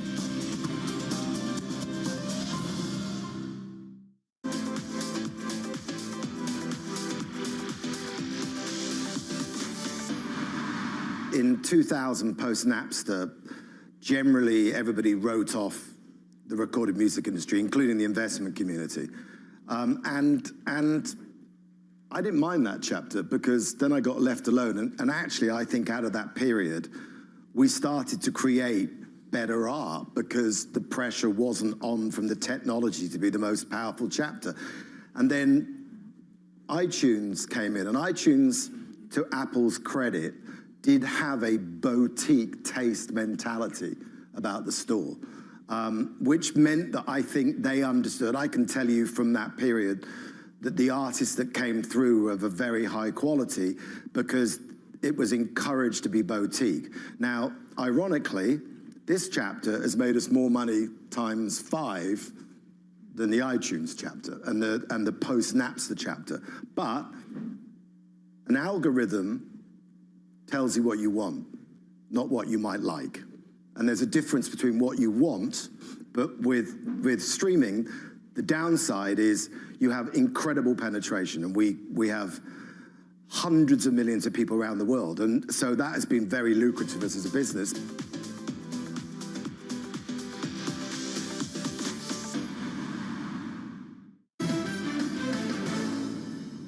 European countries need to think, do you want to compete as a small country or do you want to compete as Europe? I don't think they have a choice because the US and China have already started the race. And Europe needs to follow. There isn't a European company in the top 20 largest firms in the world. That is a problem. But what does it mean for individual countries within Europe? You can have more control and less growth, or you can have less control and more growth. If countries trust each other more and they build more European champions rather than each country having its own national champion, growth is going to be better, productivity growth is going to be better, the welfare is going to be better. But there is going to be less control at the national level. So right now, each European country wants to have its own telecom company, its own couple of large banks, Its own bank, its own large energy companies. And the question is, are you willing to surrender some of this control to European firms, which are going to be more productive, but you are going to have less control at the national level? Bringing you up-to-the-minute geopolitical news whenever and wherever it happens. I'm David Gura in Rio de Janeiro, Brazil, and this is Bloomberg. Happy New Year to all of you from all of us here. 30 minutes until the start of trading. I'm Matt Miller. I'm Shonali Bassett. And I'm Katie Greifeld. Bloomberg Open Interest starts right now.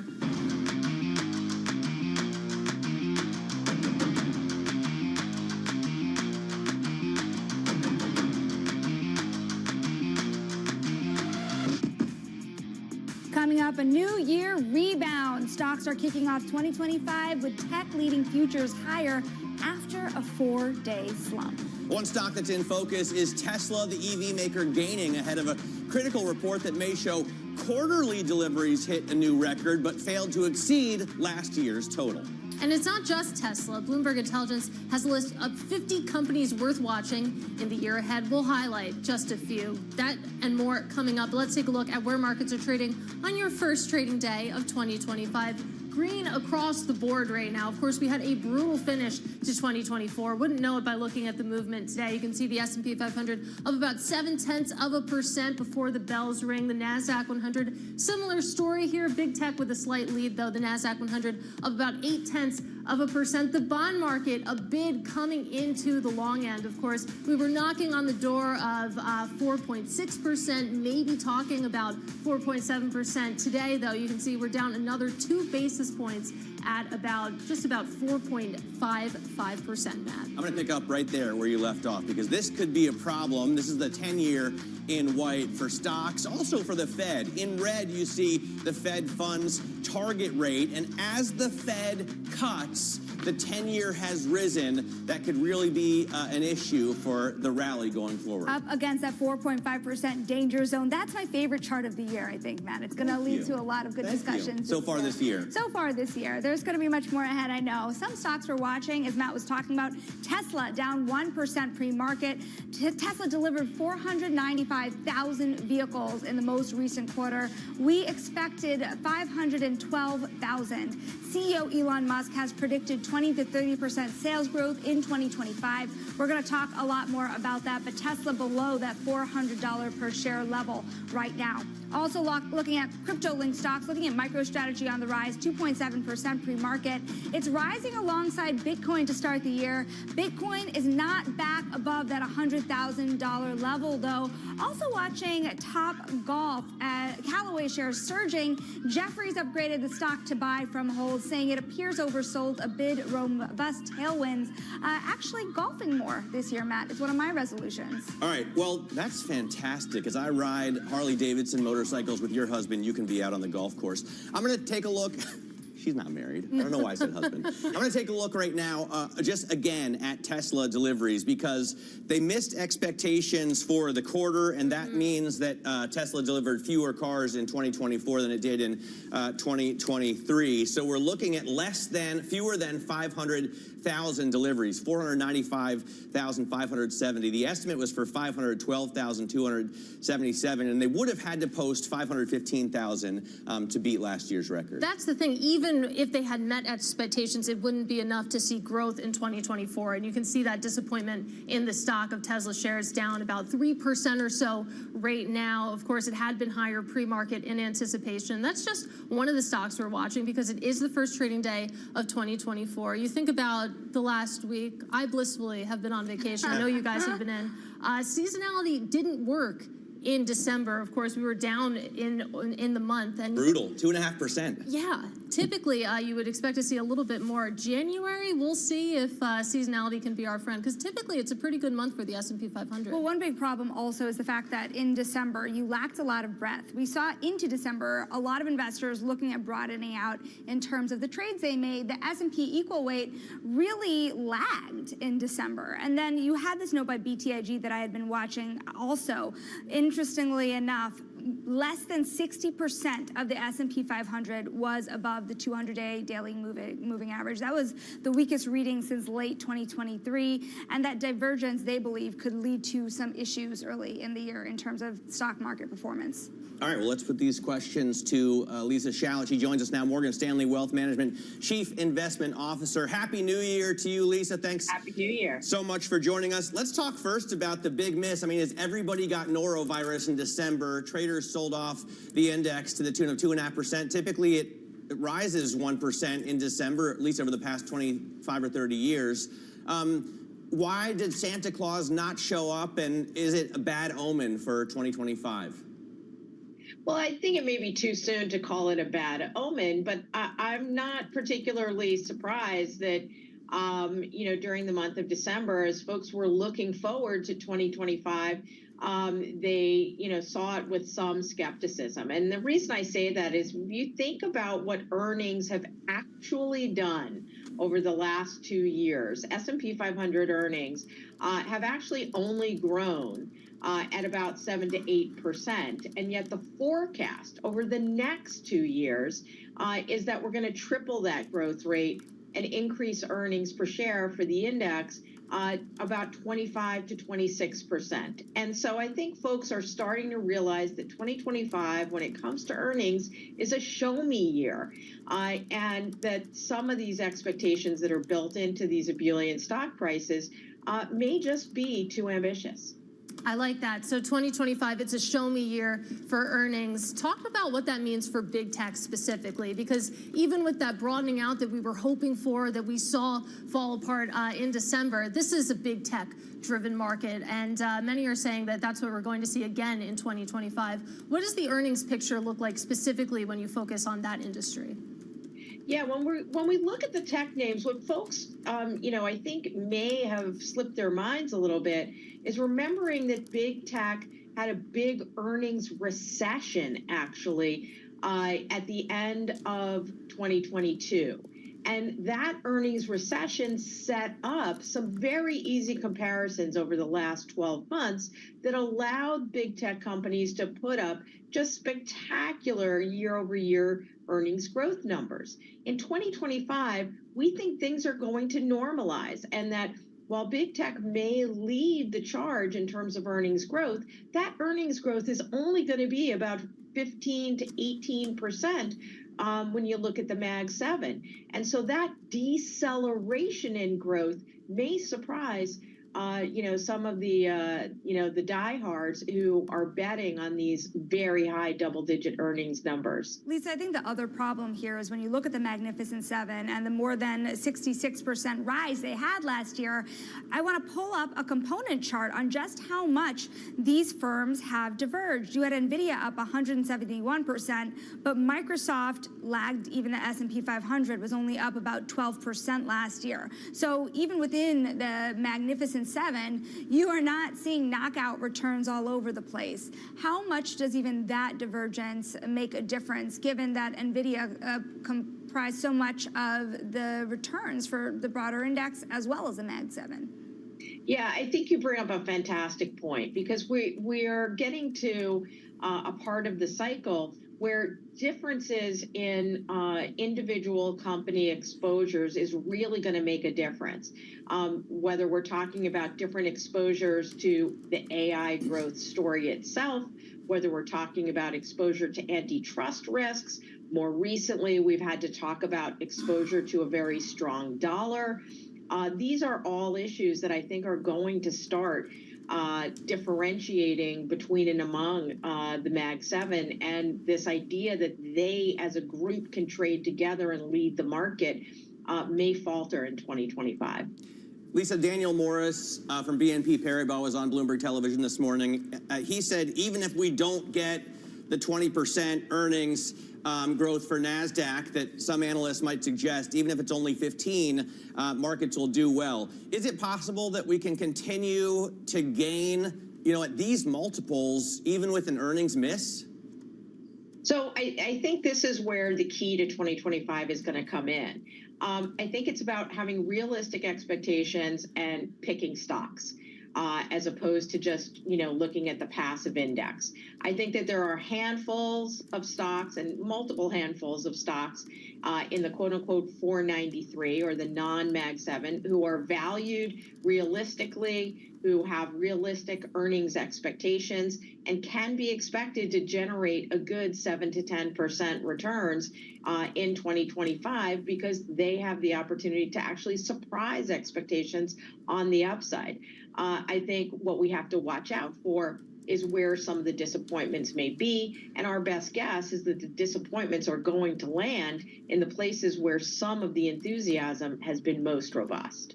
Well, Lisa, let's talk about some of the factors other than earnings, of course, and the corporate fundamentals. I want to talk about the bond market. We'll be speaking to Julian Emanuel at 9:30. And one of the points that he makes in his notes is that rising long-end bond yields are the biggest challenge to the current cyclical bull market. The 10-year Treasury yield, it's at 4.5% right now. Where do things start to get dicey for you?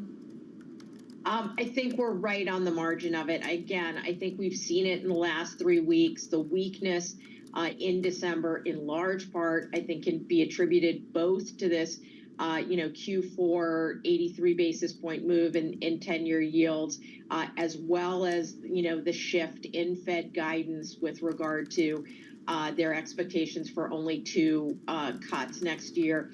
As you, buy into this vision that rates will be higher for longer, very high multiple stocks face headwinds. And I think, we started to see some of that, especially those stocks where, the engine for this earnings growth may be a little bit more opaque. All right, Lisa, really great to kick off 2025 with you. That is Morgan Stanley Wealth's Lisa Shallett. Let's get a check on these futures. Of course, 20 minutes until the bells ring. You can see there's green in the pre-market, but a little bit less than we had about an hour ago. The S&P 500 currently higher by about 0.6%. Big tech, you can see a little bit better. The NASDAQ 100 up about 0.7%. The Russell 2000 putting up a fight after an absolutely punishing December for the small caps. The Russell 2000 currently up about 0.9%. We're going to go micro next, though, because Tesla in focus, missing delivery estimates by about 20,000 cars. We'll bring you their fourth quarter sales numbers next. This is Bloomberg.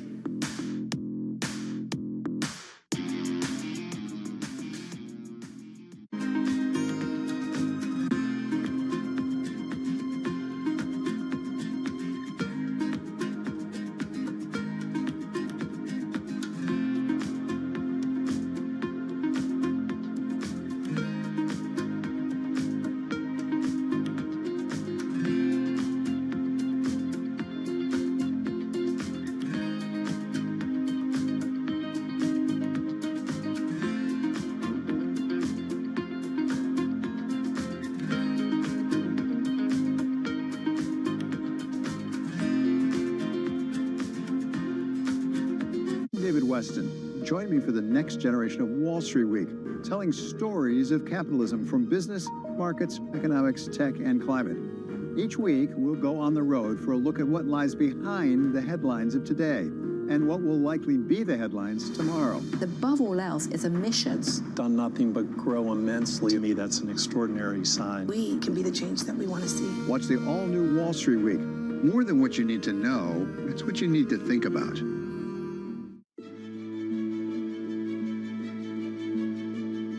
One of the very critical things is that a lot of young entrepreneurs don't realize is that when you start as an entrepreneur, you're not just building your business, which of course you are, but you're also building your organization. And most people don't realize that. And building an organization is not just about hiring people. It's about the culture. It's about the systems, the values, the mission.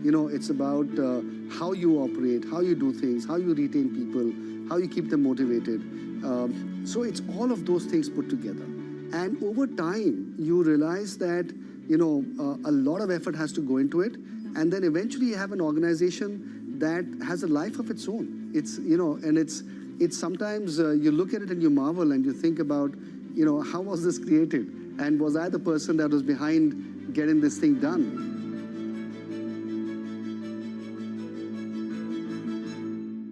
It's a multi-trillion-dollar industry. We'll show you what's happening in ETFs like no one else. ETF IQ, only on Bloomberg. Bloomberg brings you breaking news 24 hours a day, powered by 2,900 journalists and analysts in more than 120 countries across the globe. Bloomberg Television. Context changes everything.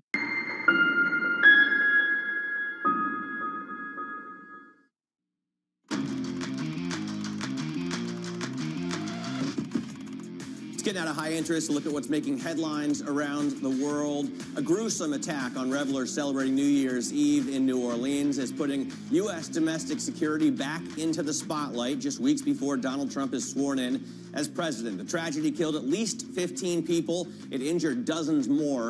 And the attack also set off panic in the historic French Quarter and postponed events, including a major football game. Hours later, a deadly explosion of a Tesla Cybertruck outside President-elect Trump's hotel in Las Vegas further rattled Americans ringing in the new year.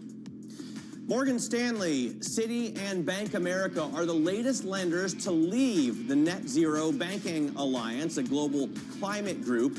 Following Goldman Sachs and Wells Fargo, the exits come as financial institutions are receiving pressure from Republicans to distance themselves from groups supporting carbon emissions reductions.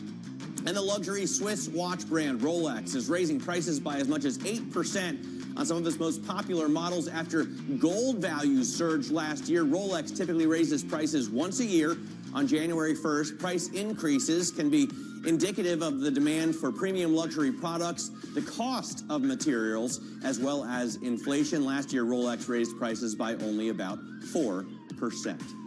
And Tesla's fourth quarter sales figures are hot off the press. They're in below estimates. Let's dive straight in and bring in Bloomberg's Detroit bureau chief, David Welch. So, David, with fewer than 500,000 deliveries in the quarter, Tesla had its first annual decline in deliveries in more than a decade. Is it a demand issue? I think it is. This has been an issue with Tesla for some time now. Analysts, investors questioning whether there was still great growth in the EV market, which we know there is growth, but it has slowed. Tesla has more competitors. In the U.S. now, GM has a lot of EVs out. Hyundai and Kia do as well. And then in China, of course, they've got big competition with BYD and the other domestic players there. So Tesla no longer has this stranglehold on the market. That's been happening for a while, and I think it's gathering steam. Look, I'm a little surprised here because there was a lot of chatter in the fourth quarter when President-elect Donald Trump was saying he was going to get rid of the $7,500 tax credit on EVs. There was a lot of chatter that people would rush out and buy EVs. We don't have data supporting that people did that, but in any case, we do know that there have been 0% financing deals on EVs from GM. We know that Tesla has been offering discounts in the U.S. and in China. So I thought, given that kind of competition, we'd see some bigger numbers. And so I think that is one of the reasons the stock is reacting so negatively right now. Plus the bigger narrative here that with their first annual decline in a decade, investors are saying, okay, Tesla's EV sales growth momentum is in the rearview mirror, and now the story is about whether or not they can deliver robo-taxis and get some new models out in 2025 that will regain sales momentum for the EVs. Mm-hmm.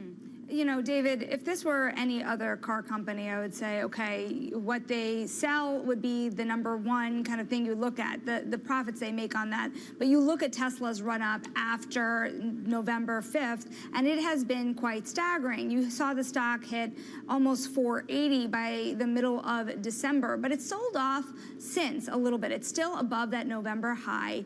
One major question is, with Musk's closeness to the president-elect, is there something else that investors are really buying here beyond the fundamentals?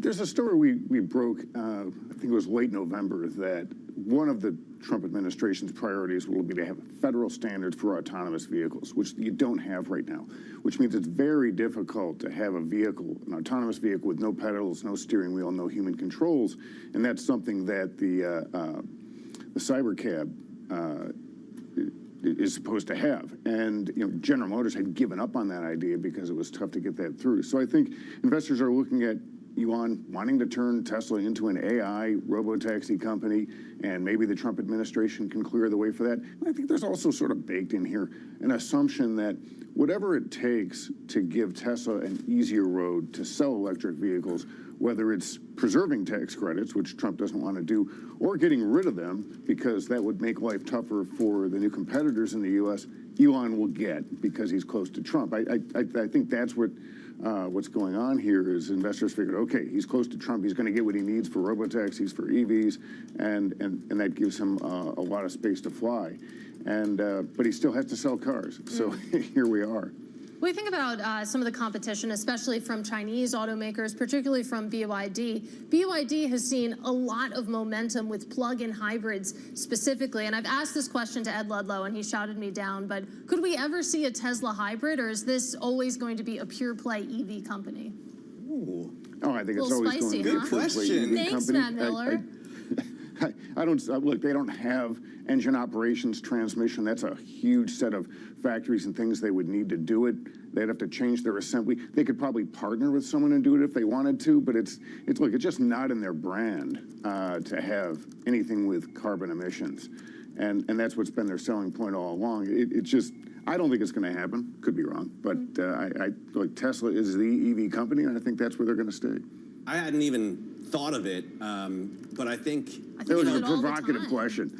I think, look, Elon Musk is not beyond throwing a curveball, I right? know. I mean, he's written an op-ed in Die Welt supporting the far-right party in Germany. He's calling for new elections in the UK. I mean, this guy does things differently. It's a wild card, He is a bit of a wild card. So that, I think, is fascinating. Look, just to get back to the valuation, David, Tesla is now valued at more than literally every car maker in the world combined, right? I mean, at well over $1 trillion, and you're looking at the Detroit car makers valued at like 50 billion or less.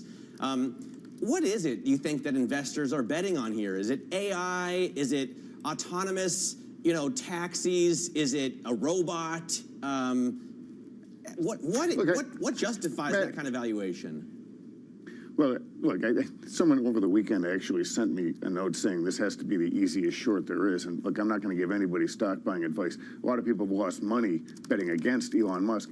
But I think it's everything you're talking about. So, look, Elon Musk is a guy. He's got SpaceX. He's got a boring company. He's just an executive, an entrepreneur who comes up with ideas.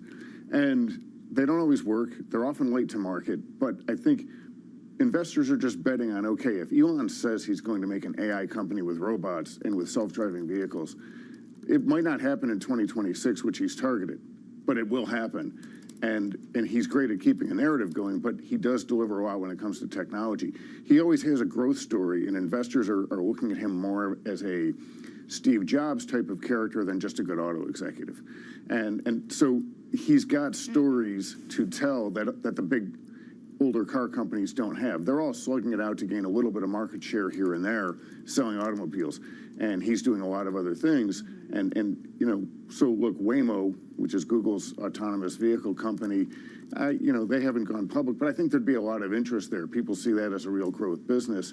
Right. And they think Tesla can do the same thing. And look, they deliver when it comes to technology. So that's, all of these things you're talking about, they're sort of hope springs eternal because Elon Musk is a technology person and not just an auto executive. David, we have to leave it there, of course. That is David Welch of Bloomberg News. You're watching Tesla shares now down more than 4%. And remember, it's been sliding over the past week fairly significantly. Interesting to see how the trade starts. One thing I'm watching out for is actually Tesla's relationship to xAI. Speaking of AI, because if you don't have OpenAI as a public company and you have Tesla as a public company, then is Tesla kind of like a backdoor way if they build a further and further relationship with XAI, even an investment, as he's been talking about, then is it a way to get deeper into that AI trade? Well, I think for Tesla, a lot of people in the stock who love the stock are buying because they love Elon Musk and they want some exposure to the Elon Musk universe. And Tesla is the easiest, most accessible way to do that.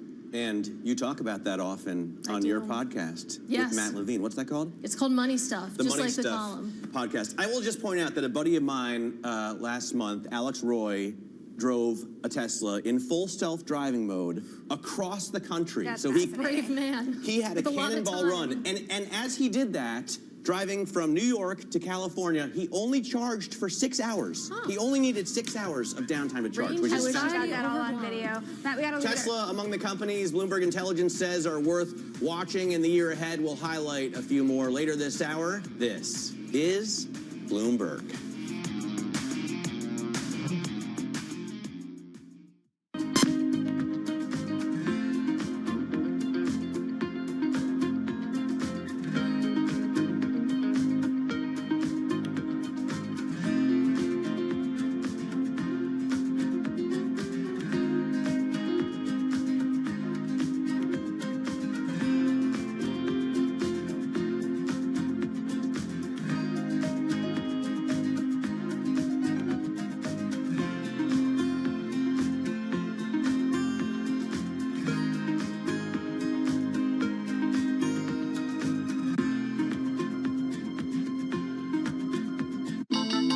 The countdown is on. Everything you need to get the edge at the end of the market day. Big tech earnings kick off later this afternoon. Gilead is coming out right now. We have take two numbers. Back to the markets, right? Our bread and butter. NVIDIA is one of the best stories in the tech space. That actually matters a whole lot more. It might shock some of your viewers. You're watching The Close. Get ahead of tomorrow's trading with The Close. Weekdays on Bloomberg. Context changes everything.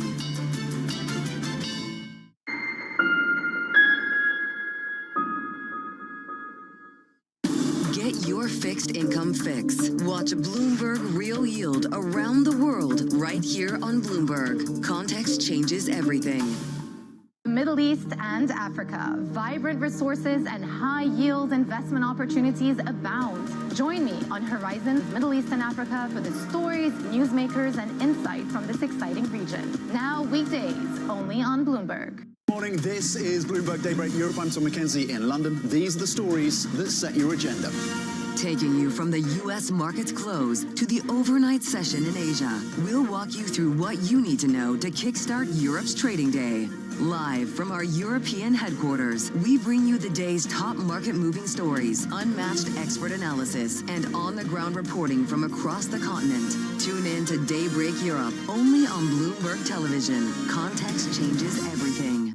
From the world of politics to the world of business, Joe Matthew and Kaylee Lines deliver news, insight, and analysis live every trading day. Balance of Power, live around the world, only on Bloomberg.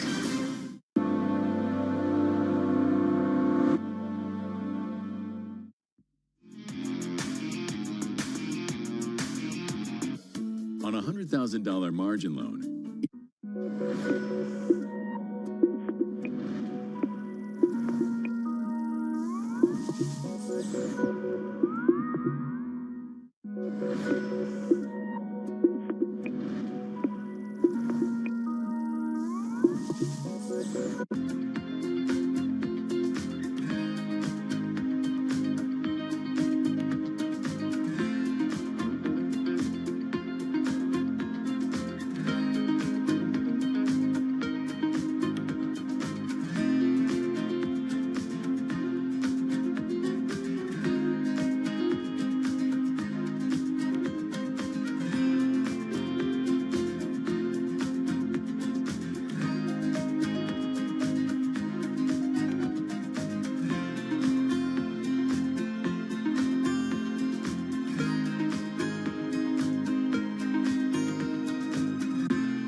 What prompted you to want to get out of just doing surgery to be an administrator and a hospital leader? Watching others who did it well. I had a dean who recruited me from Birmingham, Alabama to Minneapolis, Minnesota. which is a big jump to convince me to move my family. I realized over time that my training as a surgeon brought a set of credible things to the table. One, if surgeons have a measure of emotional intelligence, not much of our training reinforces that. It reinforces skill, not necessarily emotional intelligence. But if a surgeon has some self-awareness and emotional intelligence, what they bring to the table of leadership are three fundamental things. Number one, they do everything in teams. Their operations, their patients they see is all team focused. Number two, they value process, but they hold themselves very much accountable to execution. They understand that it's good to explore a patient, but what really matters is that you take the tumor out. And then number three, they make difficult decisions on incomplete information. Those things I realized that I could bring to the table as a leader if I had a sort of a passion for working with people and had some sense of self-awareness.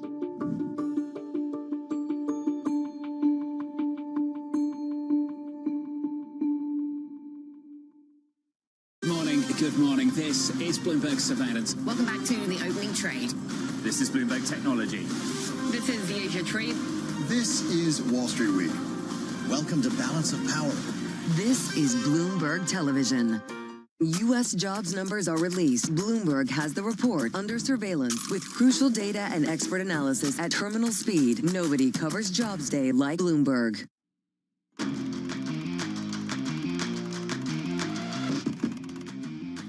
Nice to kick off the year with a bump. We have futures higher, 20 seconds away from the opening bell.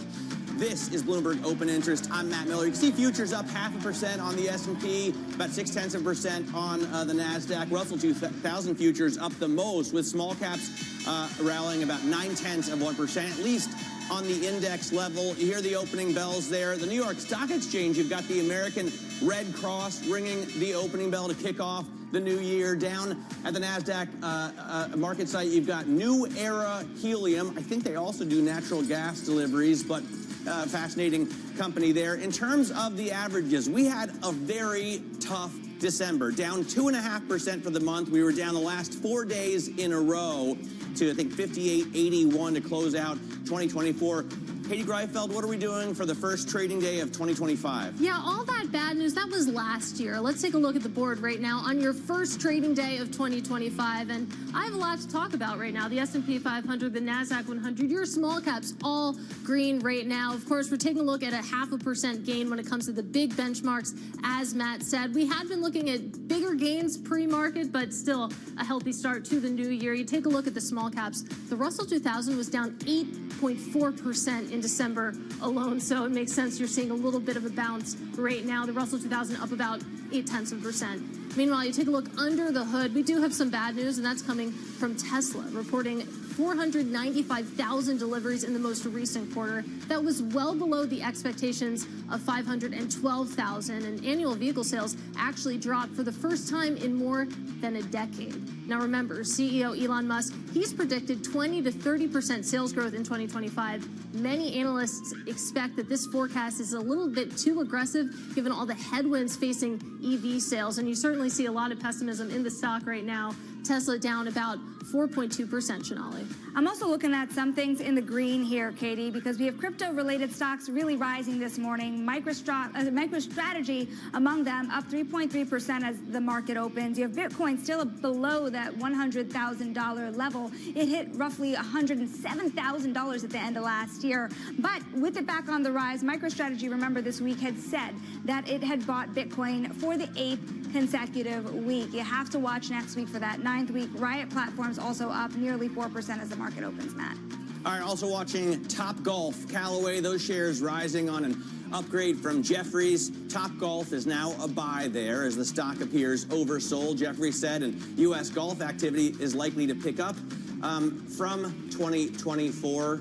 I know, Shonali, you will be hitting the links. So what's behind that? You're going to start playing golf more. I played all through high school. I was actually on my high school golf team. I was the only woman on it. So things you learn on this program. There you go. Right at the opening bell, we've got a lot to talk about. So let's talk about, of course, the year ahead. We're going to do that with Evercore ISI Chief Equity and Quant Strategist Julian Emmanuel. He has an S&P 500 price target of 6,800 by year end. And I want to do the math there. So you think about, of course, where we are. We're 900 points away right now. What does a portfolio designed for 6,800 on the S&P 500 look like? Sure. So the first thing, I want to calm everyone's nerves about December. You'll remember that December of 2022 was a miserable month. Stocks are supposed to go up in December. They obviously ended the year with difficulty, but we had a great 2023 nonetheless. So seasonality doesn't always work. Good. But what was it? Tax loss harvesting? That was very much the story in 2022.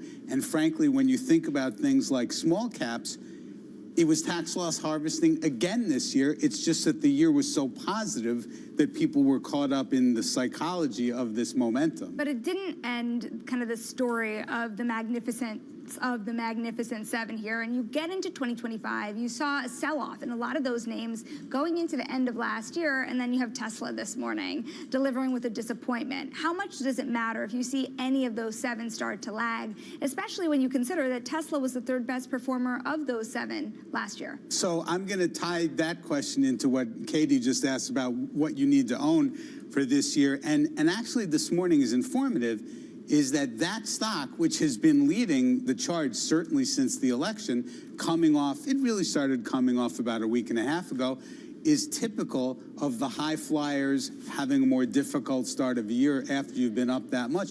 But what it also says is, and you look at the tape this morning, is that the market doesn't need stock X or stock Y or Z for the broad tape to go up. There's a huge amount of liquidity out there. The backdrop for earnings is favorable. The Fed is behind us.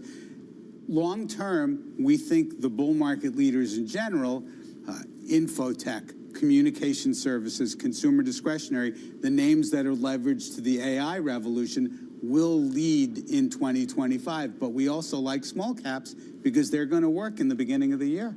So we have priced in, I think, all of the good expectations for the Trump administration, right? We're super excited about tax cuts. We hope the SALT cap gets lifted.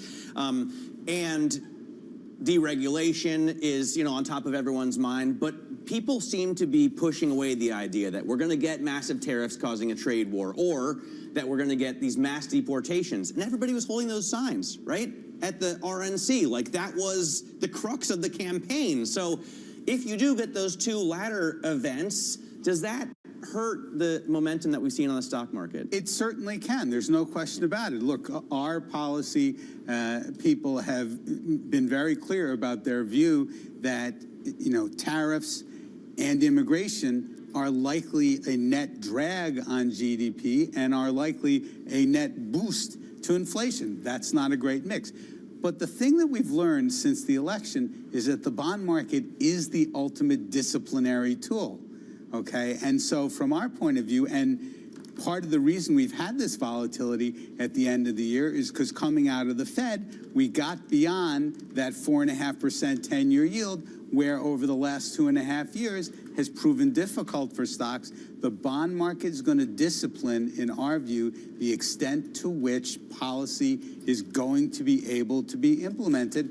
And if we all know one thing, is that Trump has proven in the past to be a very market-savvy type of president, and maybe instead of quoting the Dow Jones Industrial Average in 2025, he'll quote the 10-year yield. Crazier things have happened as we've been discussing, but I want to wrap this into the context of your bear case, of course. We talked about the base case for year-end 6,800. Your bear case is 5,200. What is the most important element there? Is it the bond market or is it something else? It's definitely the bond market. And so, meanwhile, in a year where we expect volatility, the fact is that 5,200 number may seem scary, but in light of where we are now, it's actually not that scary given the fact that in any average year, and that includes up years, the typical drawdown is on the order of 11 to 13%. So, and if you go back to last August, you had that in a couple of weeks, and the markets recovered. That is contingent on the bond market saying, we can't really deal with valuations where they are but we don't think there's going to be a recession. Incredible, because you pointed out during the holiday season, a lot of people were gone. Not only did we get above one of the barometers you're watching for, that 4.5% level, you've also targeted the danger zone. Yeah, the danger zone. Max Kettner at HSBC Play has the called music. that the danger zone, the danger zone for the market. Look at how far we've come just over the last 3 months. Last week, we did hit above 4.6%. You're watching 4.75 and then 5% as the next key markers. What happens if we blow right through that ultimately? Do you think that this means that risk appetite will just be drained from the market? It's entirely conceivable. So here's the blueprint. And if you think about this from a policy backdrop, whether it's tax, tariff, immigration, or friction with the Fed even, 2025 is likely going to be a lot like the second year of Trump's first term, 2018. And ultimately what happened in 2018 is that bond yields got to a level, 3% it was back then, where the market was no longer comfortable with the mix of valuation and policy and et cetera. And for us, that's 5% this time around. And as I said earlier, we just think that the administration, and if you look at it, the appointment of Bessent caused a huge rally in the bond market, and that's the kind of feedback we think they'll be listening to very carefully as the year goes on. All right, Julian, great to have an entire interview with you without mentioning the Fed. Let's not ruin it. Happy New Year. Let's not ruin it. Happy New Year. Julian Emanuel there from ISI. Coming up, we're going to take a look at Bloomberg Intelligence out with a report, 50 companies to watch as we kick off the first day of trading in 2025. Happy New Year. This is Bloomberg.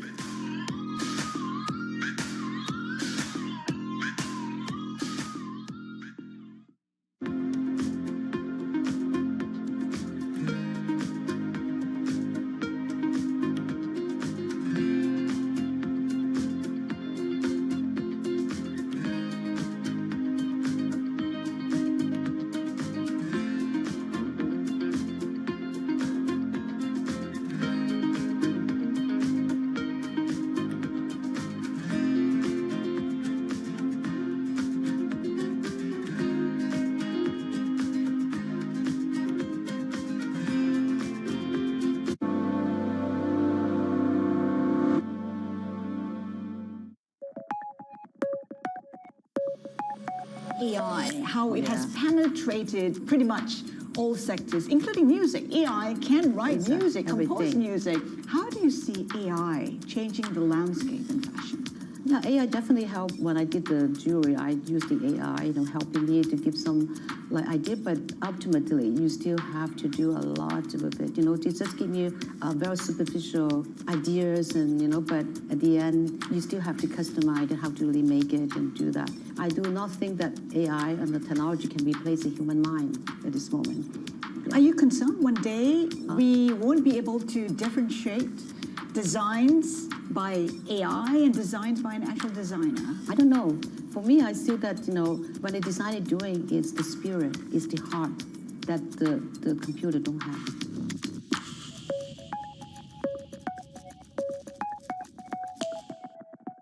Jumpstart your trading day on Bloomberg Open Interest. 2 hours of single stock stories that are driving the opening bell action. We'll take you to Wall Street, Main Street, the C-suite, and beyond. These are companies that are growing their market. The great companies in the U.S. are the companies hitting the cutting edge. That's a different story. Get the inside track on what's buzzing in markets. With the players who are shaping the narrative. If you have bad earnings reports, you're going to get punished. They're not buying what the industry is selling. Join us on Bloomberg Open Interest every trading day, only on Bloomberg.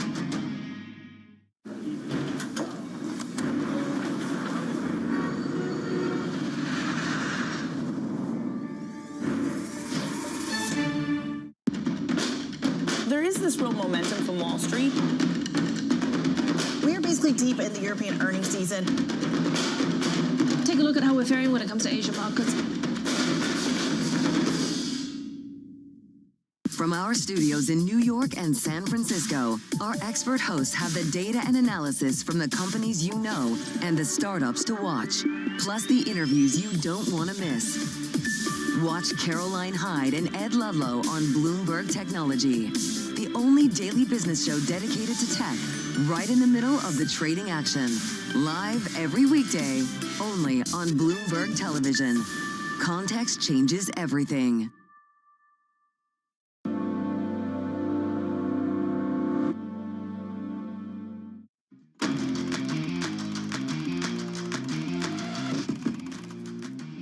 Welcome back to Bloomberg Open Interest. You take a look at the stock market right now. That momentum we were talking about at 9:30, fading and then some. The S&P 500 only up about 0.2%. We were higher by about 0.8% in the pre-market. Meanwhile, big tech, actually, it dipped negative. Now it's back to unchanged. Continue to watch this one because actually big tech had been outperforming the S&P 500. You take a look at small caps, though, holding on to gains on the Russell 2000, still higher by about 0.9%. We will continue to watch the big benchmarks closely here. But let's get to our top calls. Some of the analyst action in focus this morning. And first up, Topgolf Callaway getting upgraded at Jefferies to a buy. The firm says that the stock appears to be oversold at a time when the golf market is supported by, quote, robust tailwinds. You can see the stock higher by almost 17%. Next up, JMP Securities downgrading Alphabet, saying it's no longer a buy. The analyst cites the possible impact of antitrust penalties on Google's revenue, down about 0.2%. And finally, we have Goldman Sachs double upgrading Cloudflare to a buy from a sell, saying that it's also raising its price target from $77 to $140. Shares currently higher by about 4.4%, Shanali. And stocks are kicking off 2025 on a rebound, and it's ending a 4-day losing streak. We are, however, still below that 6,000 level on the S&P 500, but we're going to hone in on certain stocks to keep our eyes on in 2025. Bloomberg Intelligence has compiled a list of 50 companies to watch this year. Tim Craighead, Global Chief Content Officer for Bloomberg Intelligence, joins us now. Tell us how you dove into which companies to keep an eye on, because there are some really large high flyers that have had significant run-ups already last year on them, yet you guys still see some more gains. Indeed, and equally, there's a number that have come under a lot of pressure where we see an inflection and a chance for change. The overall nature of the list comes from our broader list of focus ideas. These are high conviction fundamental views that our analysts around the globe have, combined with catalysts that we think are coming up that can change the market's focus and view on these companies. All 50 of these have specific catalysts coming up in 2025 that we think are going to make turning points, make inflections.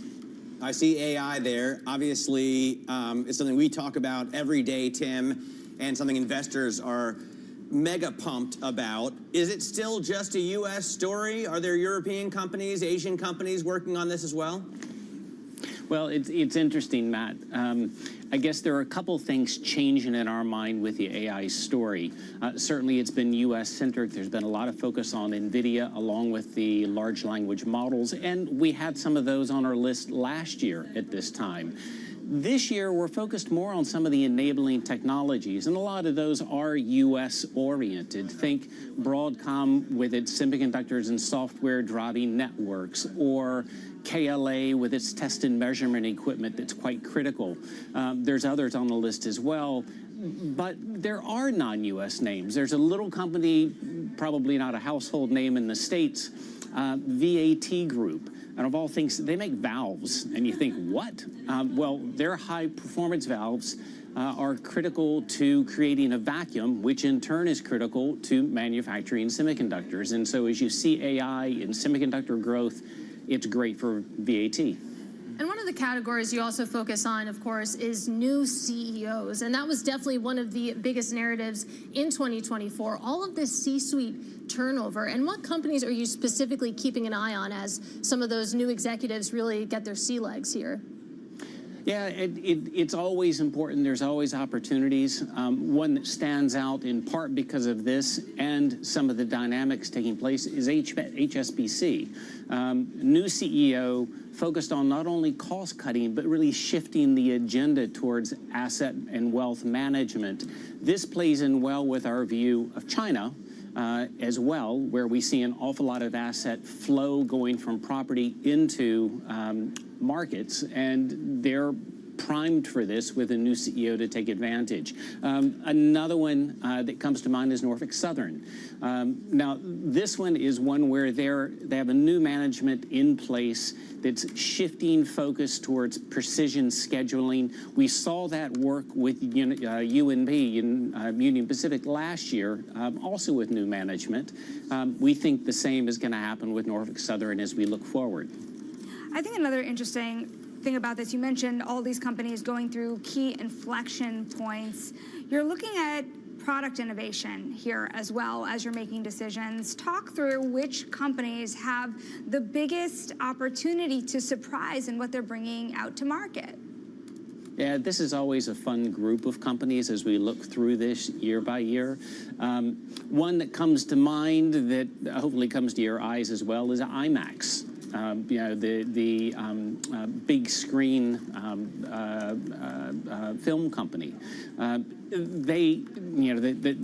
They are the bellwether for this type of big screen, but it's now being applied and adapted to a broader set of screens with theater operators, and we think that there's a big revenue growth story there. Insulet is another one, smaller cap company in medical devices.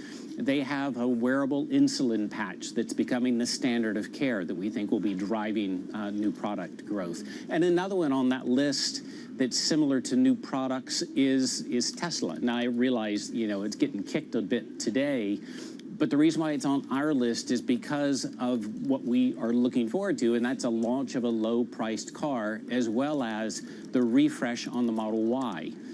Porsche, interestingly, is another auto company that's on the list, again, for 5 new products coming through, including a hybrid 911. Matt, I think that's one you need to be taking a look at. Absolutely. I'm down for the all-gas version, but a big 911 fan, and the stock has done shockingly poorly since the IPO. So it's about time Porsche picks up the slack a little bit. Tim, great roundup. Highly recommend people check it out on Bloomberg Intelligence, on the Bloomberg Terminal, and Bloomberg Business Week. Tim Craighead there from Bloomberg Intelligence talking about his list that you can see on your terminal or online. If you are on the terminal, by the way, BI space focus go. BI focus go is the command. Coming up, Donald Trump's return to the White House is dominating this year's Wall Street predictions. We'll discuss what the finance world is expecting in 2025. That's next. This is Bloomberg.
up-to-the-minute geopolitical news whenever and wherever it happens. I'm David Gura in Rio de Janeiro, Brazil, and this is Bloomberg.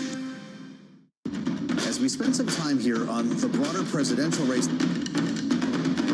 let's focus in on European politics.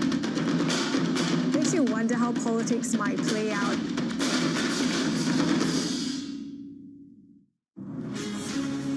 From the beating heart of global finance, economics, and politics, and wherever newsmakers are moving markets, Bloomberg brings you conversations that allow for deep discussions and important insights. What do you think the future is for inflation? Is this new normal? Are markets too optimistic? How do you worry about the things that are outside your control? How does the current fighting completely stop? I'm Francine Lacroix, and this is The Pulse, every weekday only on Bloomberg. Bloomberg loves earnings. I know it's like your Super Bowl, right? I can't wait. It's like opening presents in the morning. All right, it will be exciting. Nobody covers earnings like Bloomberg.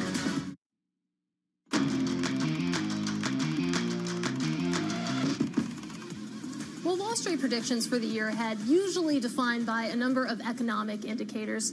But for 2025, the outlooks are dominated by one person, and his name is Donald Trump. Of course, his return to the White House coming in just a couple weeks' time. Bloomberg's senior editor, Sam Potter, joins us now with more. And Sam, you have the task of compiling the year-ahead outlooks every single year. And I guess it's hard to talk about 2025 without talking about Donald Trump. Yes, absolutely. I have the dubious honor of sort of collating hundreds of these things. And it's absolutely the case that this year, Donald Trump's imminent return to the White House hangs over everything. I think that this is a guy who certainly talks a very strong game in terms of global trade, foreign policy, but also domestic agenda. We've got the red sweep as well, which gives him pretty generous powers. But still, no one's quite sure exactly what will happen, what policies he will pursue when he is in office. So he has added this layer of uncertainty and unpredictability over all the usual outlook calls for the year ahead that we get. Sam, one interesting part of this is when you think about the president-elect and the DOGE effort, this idea that they're going to rein in parts of the fiscal impulses you're seeing out of Washington, one question remains around what that does to growth. And of the estimates you've collected, it's pretty fascinating. You have Bank of America and Apollo saying that you could get GDP coming in at 2.5% or less, consistent with a soft landing, but Charles Schwab still seeing GDP above 3%. Does that dispersion create an issue when you do have a lot of returns here banking on a pro-growth agenda? Yes, certainly the action we've seen in markets has been pretty optimistic since the election. I think he is seen as ultimately, let's not call it pro-growth, but a pro-business president. This could be good for listed public assets, good for Wall Street. He's expected to be light on regulation and potentially on taxes. And these are all good things for the business of finance and for listed companies. So on balance, the calls overall, they do lean relatively bullish. I think it's important as well when we talk economic growth and that potential soft landing that a lot of what these outlooks are doing is looking globally as well. And compared to the rest of the world, or most of the rest of the world, certainly, the US is still seen as kind of leading the pack. So it's once again an expected story of US exceptionalism compared with everyone else, compared with Europe, for example. Hey, Sam, I saw the word diversification. We keep getting these broadening out head fakes. It's almost like betting on European stocks or small caps. Is this going to finally happen? You have 30 seconds. Well, I tell you, the idea of diversification here is because US assets in particular are so expensive after the run-up we've had, there is always going to be that caution that you've got to lock into returns or you've got to make sure that you're not caught out. So they're talking hedge funds, they're talking private markets as a way to insulate yourself and insulate yourself as well from that unpredictability that we just talked about, from Trump's unknowns. So it is something they do typically add, though, I have to say, every year. It's got a caveat. Every year, diversification. Well, you got to stay safe. Sam, thanks so much for joining us. Sam Potter there, coming to us out of London. Coming up in the next hour, Marianne Bartels from Sanctuary Wealth explains why she sees the S&P topping 7,200 this year.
biggest risk in property and casualty, is that now climate change? Yeah, so absolutely. When you look at natural catastrophes, the number of events has significantly increased, and not only the very big events like hurricanes, but also what we call secondary perils, so wildfires, floodings, and drought.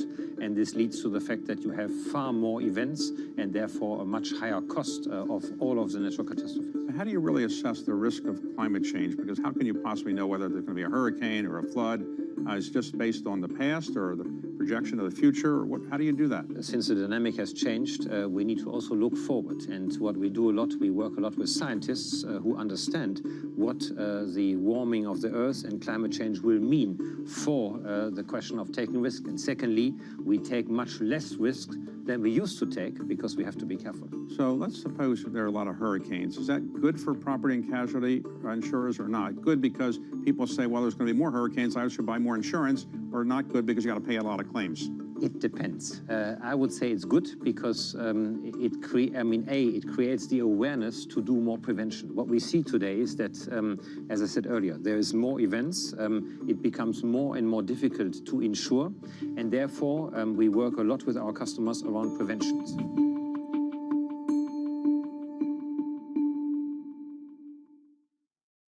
Bloomberg Surveillance covers the latest in global markets and the political events that influence your world. Join Jonathan Farrow, Lisa Abramowitz, and Anne-Marie Hordern, only on Bloomberg. Context changes everything. Bringing you up-to-the-minute financial news whenever and wherever it happens. I'm Michael McKee at the Federal Reserve, and this is Bloomberg.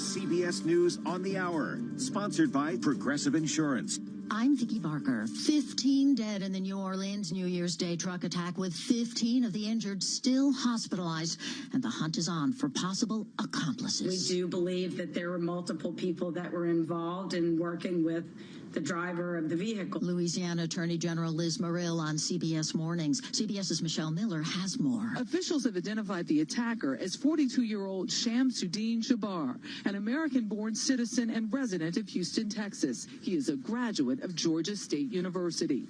He was also a U.S. military veteran who had deployed to Afghanistan in 2009. Sherelle Robinson Jackson lost her cousin in the attack. His whole life ahead of him. Whole life ahead of him. This hurts. This is terrible. And we want as much justice for him as we possibly can get. Investigators in Las Vegas are probing a possible link with the rented Tesla truck that exploded outside the Trump Hotel there yesterday. CBS's Andres Gutierrez fills us in. Now authorities are looking into several parallels between this incident and the attack in New Orleans. Besides the timing on New Year's Day, both involved trucks that were rented from the Turo app, and both did involve U.S.-born military service members who served in Afghanistan around the same time. The driver died in the Las Vegas blast. Also under investigation, a New Year's Eve explosion in Honolulu, apparently involving illegal fireworks, that left at least 3 people dead. Hawaii Governor Josh Green. It's very likely we will be proposing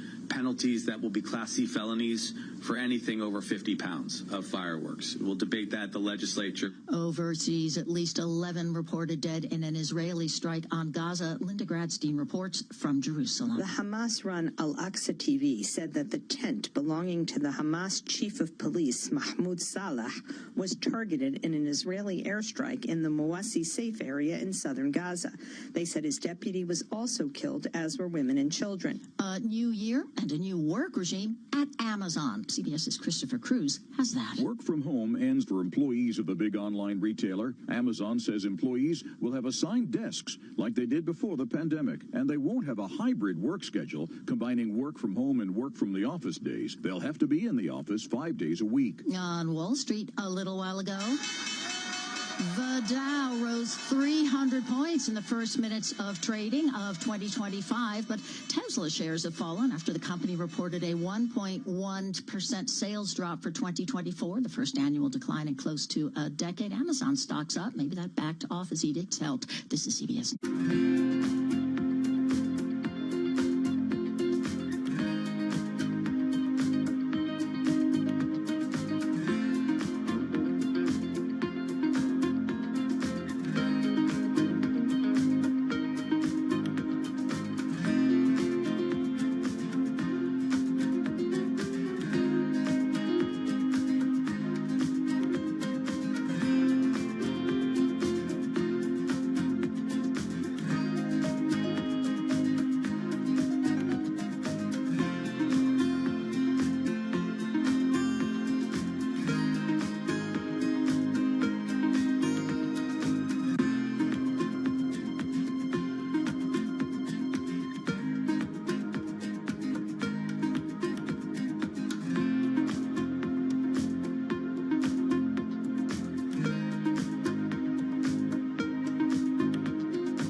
Guess which country boasts the world's best food? Travel Atlas ranks Greek cuisine #1 in the world. It scores 4.6 out of 5 stars, with the finest pistachios, Finiki Laconius olive oil, and Santorini fava beans. Coming in second, fare from the country just across the Adriatic, Italy, where standouts include Neapolitan pizza and gianduja. Rounding out the top 5, Mexican, Spanish, and Portuguese cuisine. The U.S. ranks 13th in the world when it comes to food, with nods for lobster, Pacific smoked salmon, and Texas-style barbecue. The UK and Macedonia are near the bottom of the list. Deborah Rodriguez, CBS News. And finally, a British woman missing for 52 years has been found alive and well. Sheila Fox was last seen in 1972 in the city of Coventry when she was 16. Police recently renewed their search. They'll say only that she's living elsewhere in the UK, apparently with no desire to reconnect. I'm Vicki Barker, CBS News.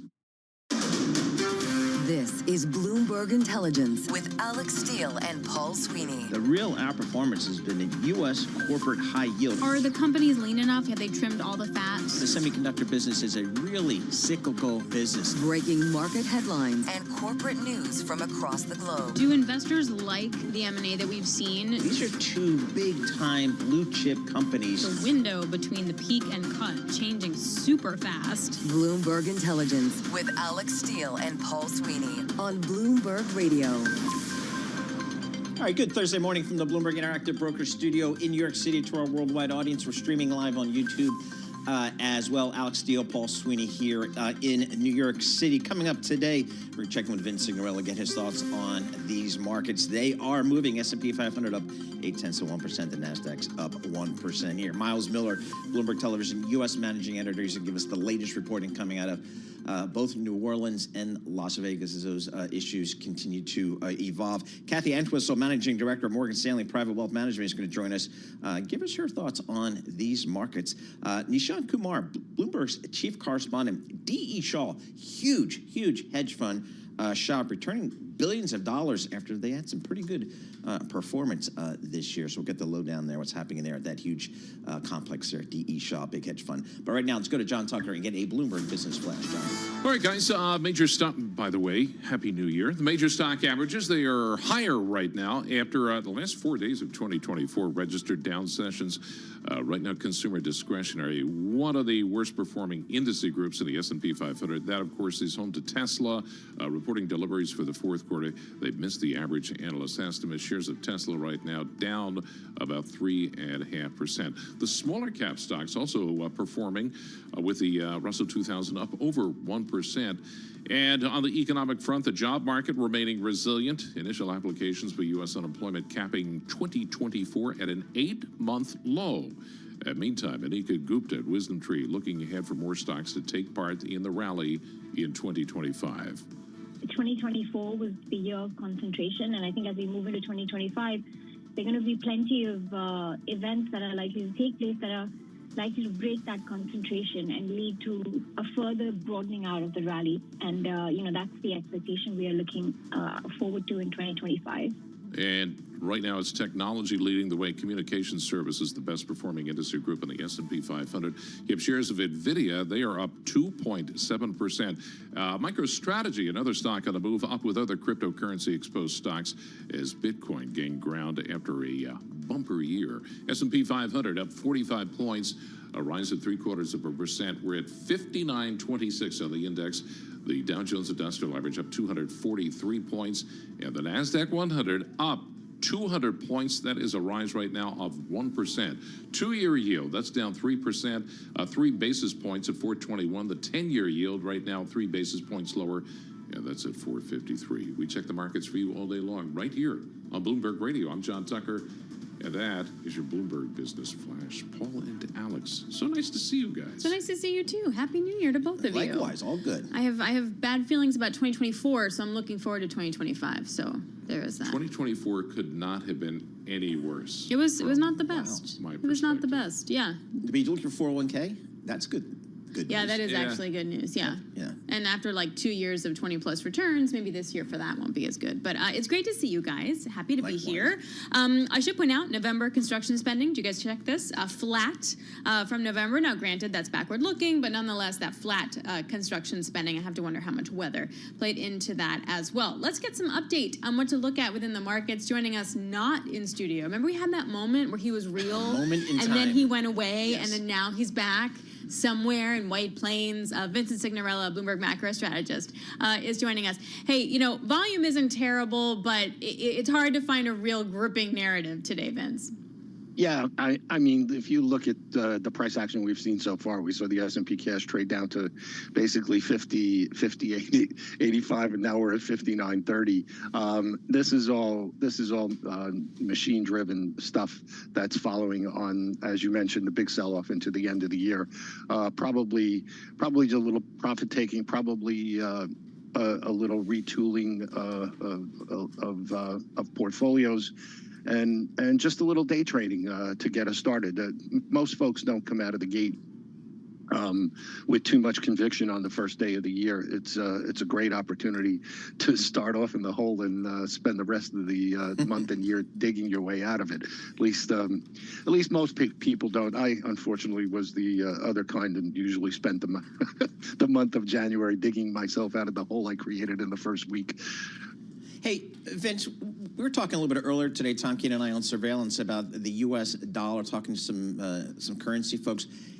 From your perspective, is there any reason to think that the dollar just doesn't continue to appreciate? I think we will still see it appreciate, at least in the first quarter of this year. Let's see what Trump does with tariffs, if he sticks to those guns or they were just talking points, maybe threats, if you will, to get things going.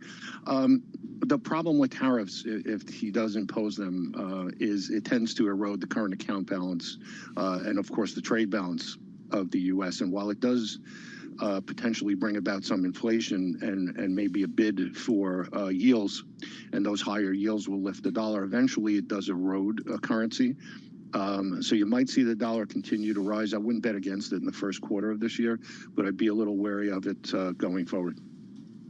Yeah, I mean, isn't that really the question for this year? It's like, can that U.S. exceptionalism theme continue, and where does it continue to play out? Vincent, always wonderful to see you. Happy New Year. Vincent Signorella, Bloomberg macro strategist, joining us there from his home office there in White Plains. Nice. The news that gripped everyone over the last 24 hours was the deadly attack in New Orleans, French Quarter, on New Year's Eve, killing at least 15 people and injuring dozens. Then you had a separate incident in Las Vegas that involved a Tesla Cybertruck explosion outside President-elect Trump's hotel, killing the driver and injuring 7 others. We want to get the latest with Miles Miller, Bloomberg TV U.S. managing editor. He joins us from San Diego. Miles, we appreciate you helping us break all of this down. What are the big questions now that remain? Yeah. Right now, intelligence officials are still piecing through the backgrounds of both of these men. Both of the suspects in these incidents spent a significant amount of time in the military. The suspect in the incident in New Orleans, 42-year-old Army veteran Shamsuddin Jabbar, is a 10-year veteran, or was a 10-year veteran of the U.S. Army.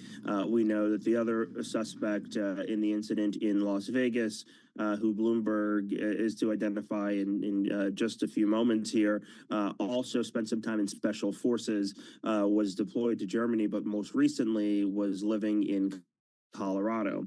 As of right now, investigators are trying to piece together what led up to all of this in both of these separate incidents. As it relates to New Orleans, investigators have a significant amount of details about that suspect. They were able to piece through his home in Houston, Texas. They were able to read a manifesto left behind about him that speaks a lot about personal issues he was dealing with and the reasons for the attack. In the attack in New Orleans, the suspect had an ISIS flag and it pointed to some self-radicalization, but it appears as though the suspect in that incident was going through some family troubles, had initially tried to plan an attack on his own family, and instead decided to ram into a crowd of people on Bourbon Street, killing 15 people and injuring up to 35. Separate from that incident is the one that happened at Las Vegas, at President-elect Donald Trump's hotel, the hotel he owns there. This suspect had a cyber truck that he'd rented on the app Turo. It was packed with fireworks and with gasoline and some other materials, and exploded just before 9 a.m. yesterday. Right now, the working theory is that these two attacks were not coordinated together and are separate from each other. And intelligence officials right now are trying to figure out more about his background, the suspect in that incident. What we know there is that that suspect's wife said she hadn't heard from him in several days. He was last seen in Colorado, and it's believed that he rented that pickup, that Cybertruck, he rented it on that app, drove to that hotel, and then it exploded. And then because of the technology of the Cybertruck, the sheriff said that they personally reached out to Tesla, and that Elon Musk and his team actually unlocked the vehicle, because when that explosion happened, the vehicle locked from the inside. They were able to open it up and get some details about it, and actually see the suspect charging the vehicle at several charging stations. If you know anything about Tesla, you know those cars are equipped with cameras and all of that. And so definitely a big part of the investigation as well. So in New Orleans, Miles, what's next steps here? Are there, I guess, are there concerns that maybe the security wasn't adequate, or is the belief that, you know, it's really tough to defend against these kind of rogue individuals? Kind of how are they approaching it down there? Yeah, of course. You know, homegrown terror has been a major issue, you know, in the years since 9/11. You know, specifically, the car ramming attacks have been top of mind for any terrorism or any intelligence official in the United States. In fact, in early December, about December 9th, the Department of Homeland Security sent out a memo about New Year's Eve celebration in Times Square, and there were worries about vehicle ramming attacks, or worries about drones, worried about homegrown terror. And in fact, this happened in New Orleans instead. New Orleans had taken some measures to keep people safe on Bourbon Street. In fact, you know, in surveillance video that we've obtained, there were police cars nearby Bourbon Street. He drove that pickup truck through the crowd and immediately was engaged by officers who shot him and were able to go through the vehicle. But then you also have the incendiary devices that were found as well. So there is quite, you know, there's quite a lot of evidence that they were able to uncover. But they did take some precautions in that city, and there was a lot staged there to be able to respond quickly.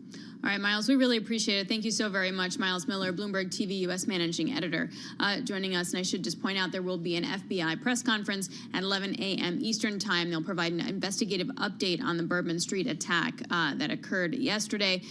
We will be taking that to you as well and bring you any updates as they cross. All right, taking a look here at where we are on this first day of the new year. We have a nice little rally underway, Paul, but isn't there a whole thing that, like, what happens on the first day, we end the year opposite? Isn't that a thing? I don't know. Is that a thing? I thought that was a thing. I haven't heard that But I should one point out yet. the Santa Claus rally, or at least that period. Yes. That doesn't end until tomorrow. So okay. We still have some time. Okay, so like until 4 o'clock today, some of that could be the Santa Claus?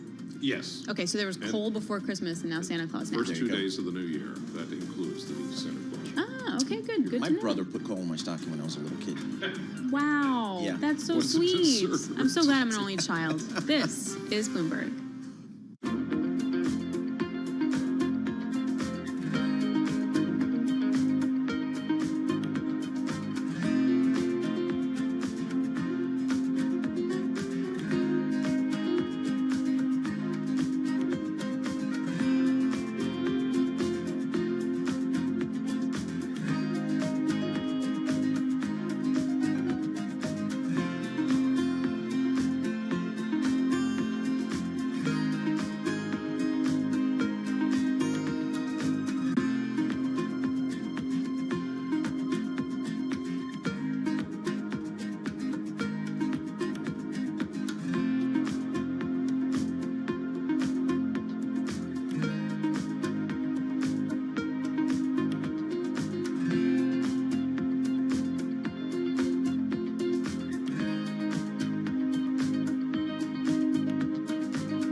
Markets, headlines, and breaking news 24 hours a day at Bloomberg.com, Bloomberg Television, and the Bloomberg Business app. This is a Bloomberg Business Flash.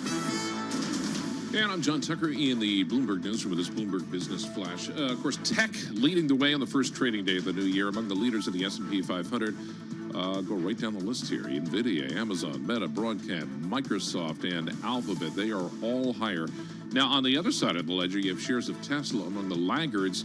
This comes after their annual EV sales dropped for the first time in over a decade. Tesla shares right now down 5.5%. The first U.S. economic number of the new year is out. Weekly jobless claims finishing 2024 at an 8-month low. That's good. We're talking 211,000 new claims, lower than Wall Street forecasts. The data do point to a stable U.S. labor market, though there have been some signs of moderation in the labor market. Topgolf Callaway, ticker symbol MODG, those shares are surging today, up over 13%. Jefferies upgraded the company to buy, saying the stock appears to be oversold at a time when the golf market is supported by what they call robust tailwinds. S&P 500, 20 points higher. That's up 0.3%. 59.01 on the index. The Dow Jones Industrial Average is up 128 points. That's a rise of 0.3%. The Nasdaq 100, 70 points higher. That is up 0.3%. And the big outperformer right now, the smaller caps, Russell 2000, that is up just about 1%. And we check the markets for you all day long right here on Bloomberg Radio. I'm John Tucker, and that's your Bloomberg Business Flash, Alex and Paul. All right, John Tucker, thank you so much. We appreciate that. Alex Steele and Paul Sweeney, we're live here in our Bloomberg Interactive Broker studio. We're streaming live on YouTube as well, so head over to youtube.com, search Bloomberg Podcast. That's where you find us. All right, we started a new year, green on the screen. The question is, do you stick with what got you here? Kind of the Mag 7, some of the big tech themes that have worked for equity investors so well over the last couple of years, or do you try to branch out and find some value in other places? Let's check in with our next guest on that issue. Kathy Entwistle, Managing Director of Morgan Stanley Private Wealth Management, joining us via Zoom. So, Kathy, what are you telling your clients this year? I mean, you know, from an equity perspective, the markets have really delivered outstanding returns over the last 2 years. But again, a lot of that was skewed by, you know, a handful of names here. What do you do this year? Hey, thanks for having me on today. Happy New Year. There's a lot to talk about and a lot to do for clients first day of the year. And with the Mag 7 really outperforming, we are telling our clients to consider reducing a lot of those positions with tax harvesting and thinking thoughtfully. A lot of clients are starting the year off, obviously, with a zero tax sum gain, and it's a good time to start reducing those positions and looking at other areas, because there will be other areas that will become more robust and better opportunities for clients going forward. So it's just about diversification. In some ways, Kathy, though, this exact conversation could have taken place today at this exact same time 1 year ago, and it still wouldn't have necessarily worked out because you still had the big guys getting the big gains. Absolutely, Alex. When I speak with my clients, I ask them, how are you going to feel at the end of the year if these positions are much higher? And then how are you going to feel if they're much lower? And which one feels worse? And if you think that if they go down tremendously and that's going to feel worse for you, that probably means you're taking too much risk for your, for your own risk tolerance and portfolio. And by reducing some of that risk and putting those assets in other areas of your portfolio, you're actually giving yourself a sleep at night formula and still having the opportunity to grow your portfolio. Is 60-40, is that still a reasonable portfolio construction, 60% equities, 40% bonds, or alternatives have something? It definitely has changed over the years. So 60-40, and it used to also be like 60% of equities, or the equity percentage should be what your age is, and that has also changed over the years. So now when we're looking at clients' portfolios, we're looking at a couple of different things. The first thing is, do they have enough money today in order to, reach all of the goals, like living comfortably, doing the things that they want to do, making an impact in the world, whatever it may be? We want to make sure they have enough money. So the first thing is protecting the wealth that the client has built and being sure that we can create the cash flow and the income for them.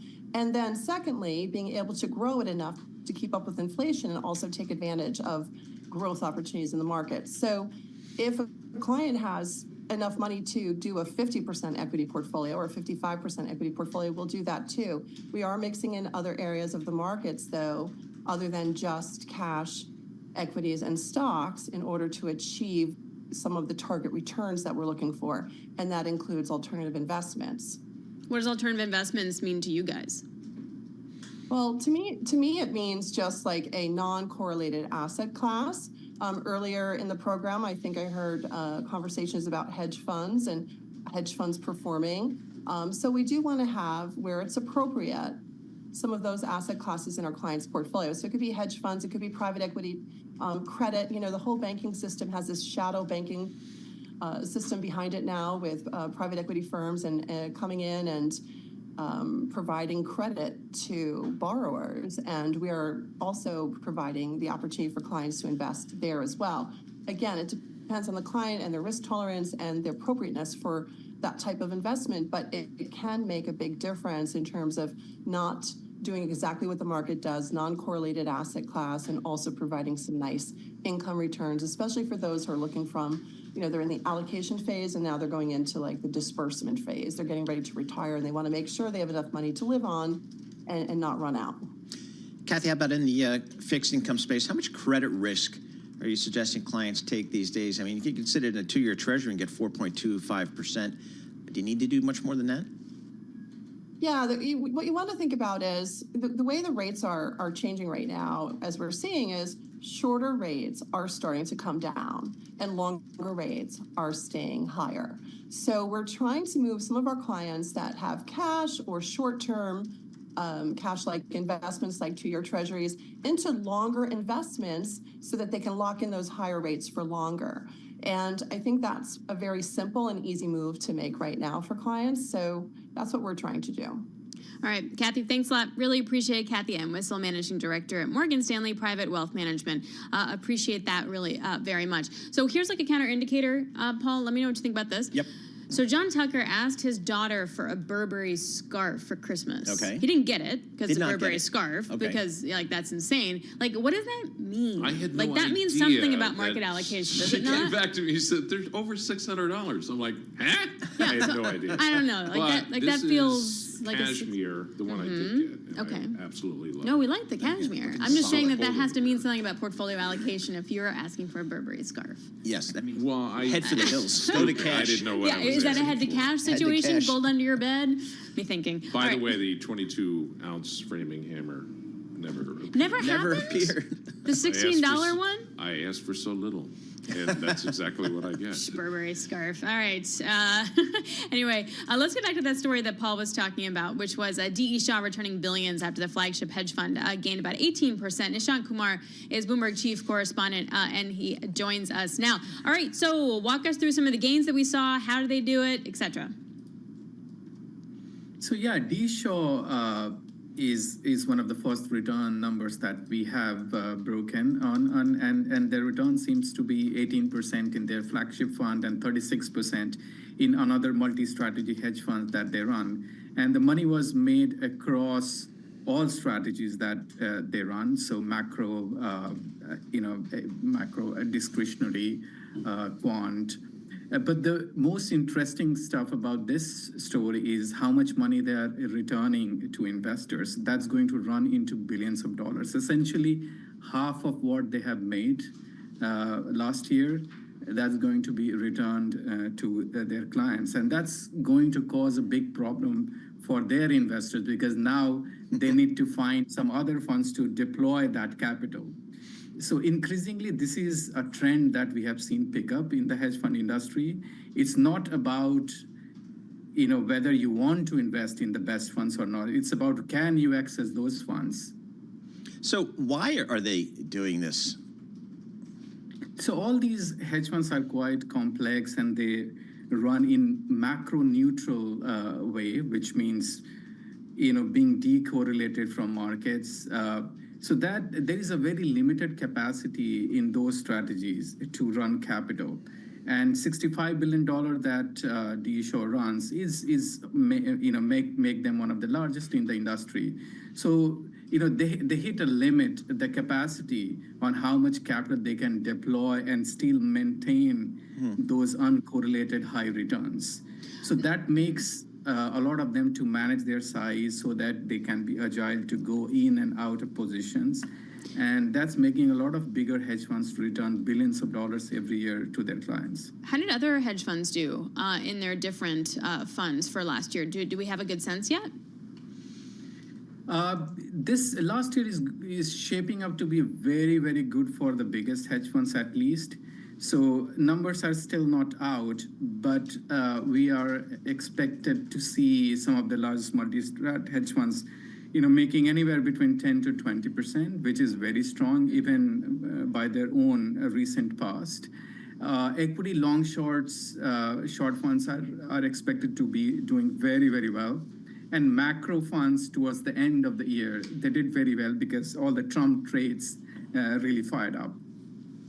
Nishan, how is the industry, the hedge fund industry, doing in terms of funds flows? Is the money still flowing to hedge funds? It is. Actually, if you look at the broad data point, you will see negative number, as in on net basis, capital is flowing out. But that's from funds that are not doing well. If you look at the top funds that are doing well, they have a record of performing consistently. In fact, they have problem of plenty. And D-Shaw is a good example, and it's not alone. Most of the large, good performing funds are at the very least close to new capital, as in they're not taking in new money. And several of them are returning capital. So that shows that the demand is really, really strong. Investors just can't find the funds to invest into that they really want to put money to work with. So when we hear like from Kathy Entwistle, who was just talking about alternative asset investing, and everyone now wants to invest in hedge funds, if hedge funds have so much money that they can't deploy it reasonably, like what does that mean for the investors who want access? Well, they need to go and find out the next D-Shaw, the next Citadel, the next Millennium. And there are many of those. I mean, there are different firms trying to replicate what these top hedge funds do. So in the process, money will trickle down to some other hedge funds, and maybe some other new names will emerge and be market leader in the future. And that's why we have seen some of the other names in the multi-strat world growing in size rapidly. For example, like Verition, not too long ago, they had like less than $1 billion in AUM. And in 6 years, they are at like 11 or $12 billion. So that's the trajectory of growth that some of these players are seeing. Right. And it's one of the reasons why is because investors cannot invest in the top biggest hedge funds. Nishan, thanks so much for joining us. Nishan Kumar, Chief Correspondent for Bloomberg News, joining us from London via Zoom. D.E. Shaw, returning some of the sizable profits they've made over the last year or so to their clients. Reinvestment risk. That's the issue. S&P 500 up 17 points, the Dow up 65 points, and NASDAQ up 57 points, all about 1/3 of 1%. This is Bloomberg.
markets, headlines, and breaking news 24 hours a day at Bloomberg.com, Bloomberg Television, and the Bloomberg Business app. This is a Bloomberg Business Flash. And I'm John Tucker in the Bloomberg News with this Bloomberg Business Flash. Stocks right now, they are pushing higher after the last 4 trading days of 2024 disappointed. Tech shares leading the way right now. You do have shares of NVIDIA. They're up just over 2%. Not all tech is in the green. You have Apple and Tesla among the laggards. Some of the news there, UBS cutting iPhone sales forecast for December, and Tesla, the EV sales, as we mentioned, dropping for the first time in about 10 years. Meantime, the rate of inflation, that's going to remain a concern for investors, at least according to Drew Mattis over at MetLife. I think we're going to be in for a pretty sticky period of inflation, so I think it's going to be hard for the Fed to maneuver it lower, particularly since they're cutting interest rates. I mean, if they were really that concerned about inflation, they wouldn't be cutting rates. Right now, the S&P 500 up 13 points, a rise of 0.2%, 58.95 in the index. The Dow Jones Industrial Average up 72 points. The NASDAQ 100 right now up almost, we'll call it 50 points. That's up 0.25%. 2-year yield down a basis point, 4.22. The 10-year down 2 basis points. That is at 4.54. Different climate out there, apparently. Morgan Stanley terminating its membership of a climate banking group, joining a wave of Wall Street firms that have quit the global alliance intended to aid the reduction of greenhouse gas emissions. Morgan Stanley leaving the Net Zero Banking Alliance. And they're not alone. A lot of the other big banks have also done something similar. Because they've been under pressure from certain political groups. To not do that in some ways, but I also wonder too just how much of that is just the pendulum swinging to one side, and then like somewhere in the middle, everyone will stay. Pendulum. That's the pendulum. That's the pendulum. It's swinging. It's swinging. We want to highlight this also, by the way. What is Wall Street expecting in the new year as Donald Trump returns to the White House? Well, check this out. Bloomberg's Sam Potter, Justina Lee, Shonali Bassick, and radio's very own Carol Master are going to discuss the stock market predictions for this year, including, guess what, AI revolution, global political dysfunction, and China's slowdown. So you can tune into that live Q&A conversation and post questions of your own. That's starting at 11:15 a.m. on Bloomberg.com. So you can still listen to us with one ear, and the other ear, you can do this. It'll be really fun. So check it out on Bloomberg.com. All right, the other big news, company news of the day, had to do with Tesla. So apparently Tesla's annual EV sales dropped for the first time in over a decade, with about 1.79 million vehicles sold in 2024. Steve Mann, Bloomberg Intelligence Global Autos and Industrials Research Analyst, joins us. So the comparison of, hey, this is the first time it dropped in over a decade sounds bad. Can you just walk us through the intricacies behind this number? Yeah, if you look at the fourth quarter, it's actually up slightly by 2%, but they've done a lot throughout the quarter to drive that number, mainly on incentives. So we're likely to see that to continue. But if you look out into 2025, we expect the company to actually give rosier guidance. They do have new vehicles coming out, the refresh of the Model Y, the popular Model Y, and then there's a new affordable vehicle being launched in the first half. That should drive sales in 2025. So how important are incentives these days, Steve, for the average EV buyer? It is very important. It's not just on EV. We're seeing that throughout the auto industry, including gasoline cars. Affordability continues to be an issue. If you look at delinquency rates on loans, they're rising. So the automakers have to come in and actually support demand. So we'll probably see that in 2025.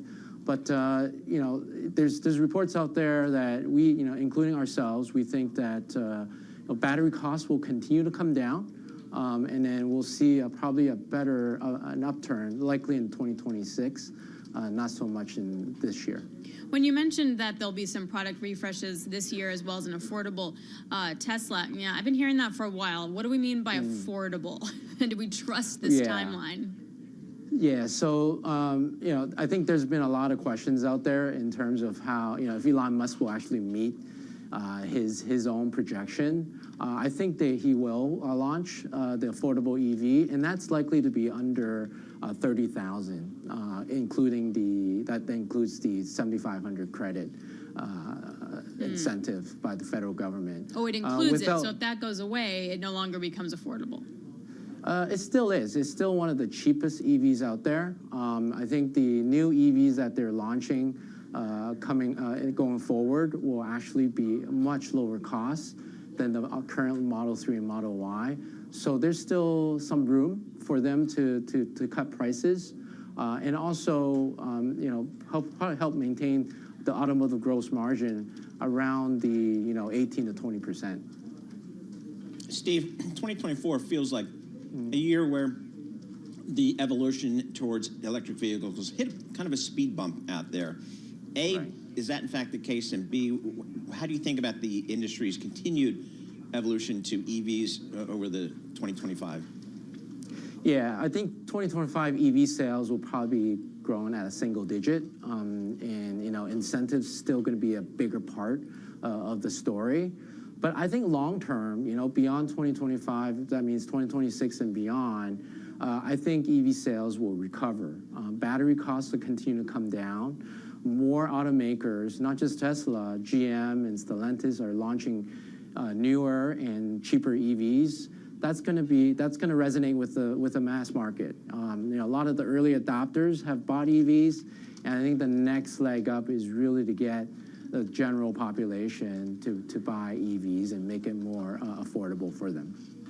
I guess I just wonder, without the tax credit, if that goes away, I appreciate that Tesla's still the cheapest one out there, but that's not going to be, there's no way Paul's buying a $38,000 Tesla, right? That's not happening. So what has to happen for that price to get even lower? And I know that it's a chicken and an egg thing, right? Because you need the demand in order to trigger the production, which then releases lower prices. But that's just not materializing, particularly without that tax credit. Right. I think we talked about battery costs as being one of them. The other thing is really the charging infrastructure.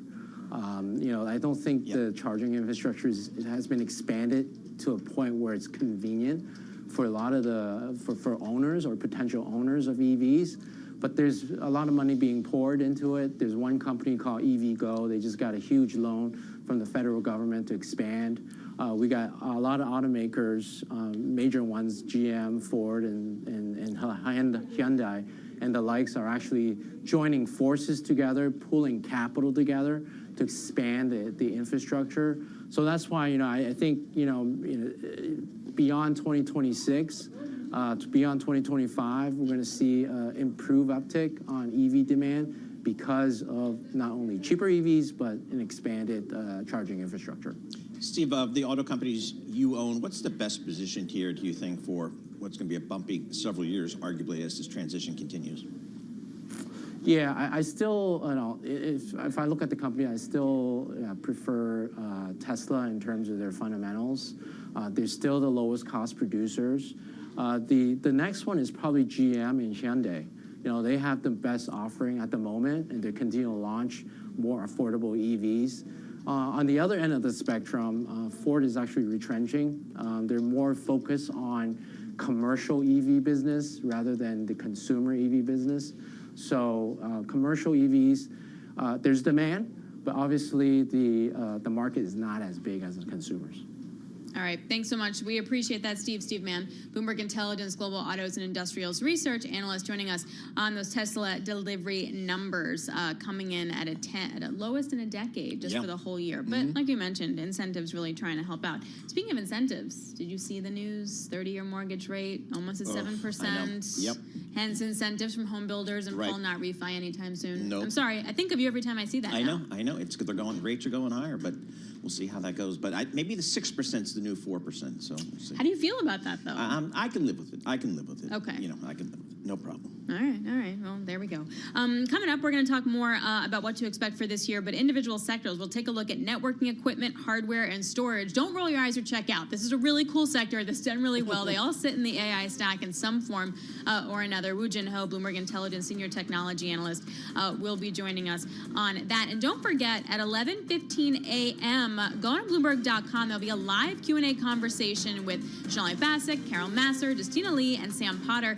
They're going going to break down what to expect for next year within the markets and talk about political dysfunction and the AI revolution. This is Bloomberg.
Listening to Bloomberg Intelligence with Alex Steele and Paul Sweeney on Bloomberg Radio. All right, Alex Steele, Paul Sweeney, live here in our Bloomberg Interactive Broker Studio. We're streaming live on YouTube as well, so head over to youtube.com and search Bloomberg Podcast. That's where you'll find us. Let's talk some technology, data networking equipment, computer, hardware, storage, all part of that tech stack, as the kids say out there. Woo Jin Ho, he's a senior technology analyst for Bloomberg Intelligence. He joins us from Princeton, New Jersey.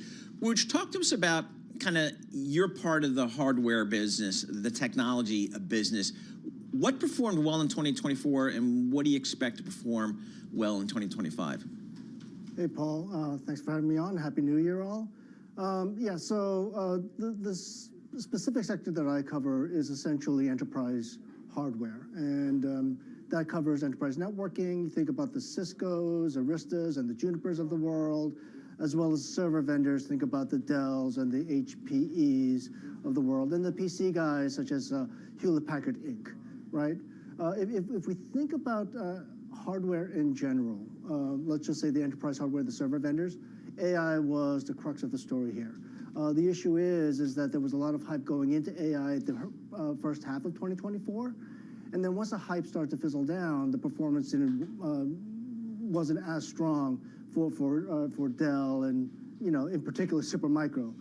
For networking, however, 2024 was actually a recovery year, a delayed recovery year, and that was actually networking was one of the better performing sectors of all of tech in 2024. So help me understand, if if the story for companies in 2024 or 2023 also was more that they were just diverting funds from tech stuff to AI tech stuff. Do you expect that to now broaden to all tech stuff, or do you think it stays focused on that AI spend, in which case that really depends on where those companies fall in the AI stack? That's a fantastic question, Alex. And I do think that there is going to be continued investment into AI, especially in the enterprise side. If we think about what the corporates were doing in 2024, they were largely trying to figure out what they need to invest in for their AI stuff, right? The big AI spend in 2024 were the hyperscale cloud guys. In 25, I do think that the corporates are going to really start picking up their investments. Now, in order to do so, not only do you need AI servers, you actually need a lot of the back-end stuff, equipment to be upgraded as well. And the upgrade was actually delayed, to your point, because of some of the early AI investments. So the traditional servers need to be upgraded, storage needs to be upgraded, so that's going to benefit companies like NetApp and Pure Storage. And then networking needs to be upgraded as well, which is going to benefit someone like a Cisco, as well as HPE, which has a sizable presence in the networking space. Hey, Wooch, now that we've had, I don't know, a couple of 3 years of, people like you and other folks look at the tech spending, how much of that for AI, is that incremental to overall tech spending versus maybe taken from other verticals? Do we have any idea about that yet? Well, and that's a very good point, right? Is it incremental versus, or is the, I guess, a cheese being moved from point A to point B to fund AI? I think that 2025 is still going to be AI-driven, still tightening budgets, but I do think that what you are going to start seeing is some catch-up spending from traditional IT because of all the underspending that had happened in 23 and 24. So for the most part, in both networking as well as hardware, you are going to start seeing a rising tide of traditional IT spending, as well as this outsized investment on AI. So that feels like a pretty solid setup then for your sector. Have the stocks run already for that? Well, I commented that the networking was the hottest space in all of in much of tech. The BI networking peer index was up 40% in 2024. 38% of that rise was in the fourth quarter. Now, I don't want to mislead the audience here. Part of it is because that people are feeling, investors are feeling that there is going to be recovery spend in 2025. And then there are a couple of things that are coming into fruition here.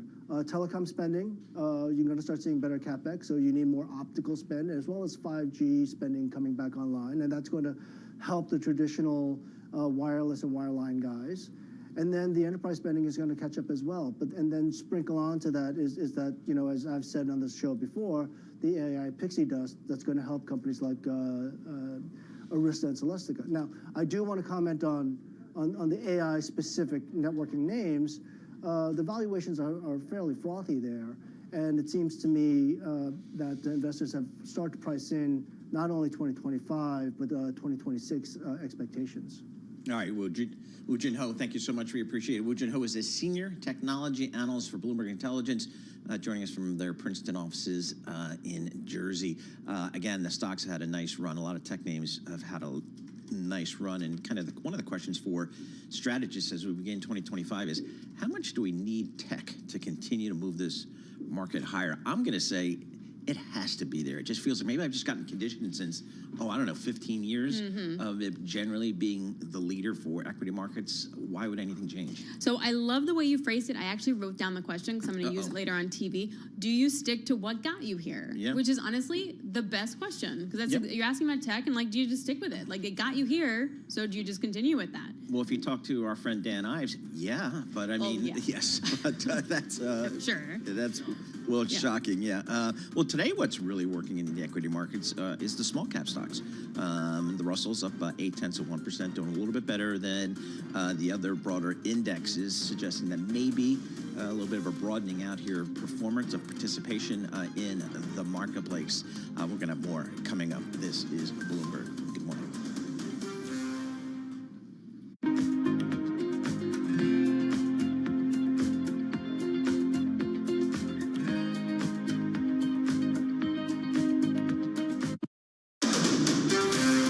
is Bloomberg Intelligence with Alex Steele and Paul Sweeney. The real outperformance has been in U.S. corporate high yield. Are the companies lean enough? Have they trimmed all the fat? The semiconductor business is a really cyclical business. Breaking market headlines and corporate news from across the globe. Do investors like the M&A that we've seen? These are two big-time blue-chip companies. The window between the peak and cut changing super fast. Bloomberg Intelligence with Alex Steele and Paul Sweeney on Bloomberg Radio. Happy Thursday, everybody. I got the Sunday scaries yesterday, but it was Wednesday and it was confusing for me.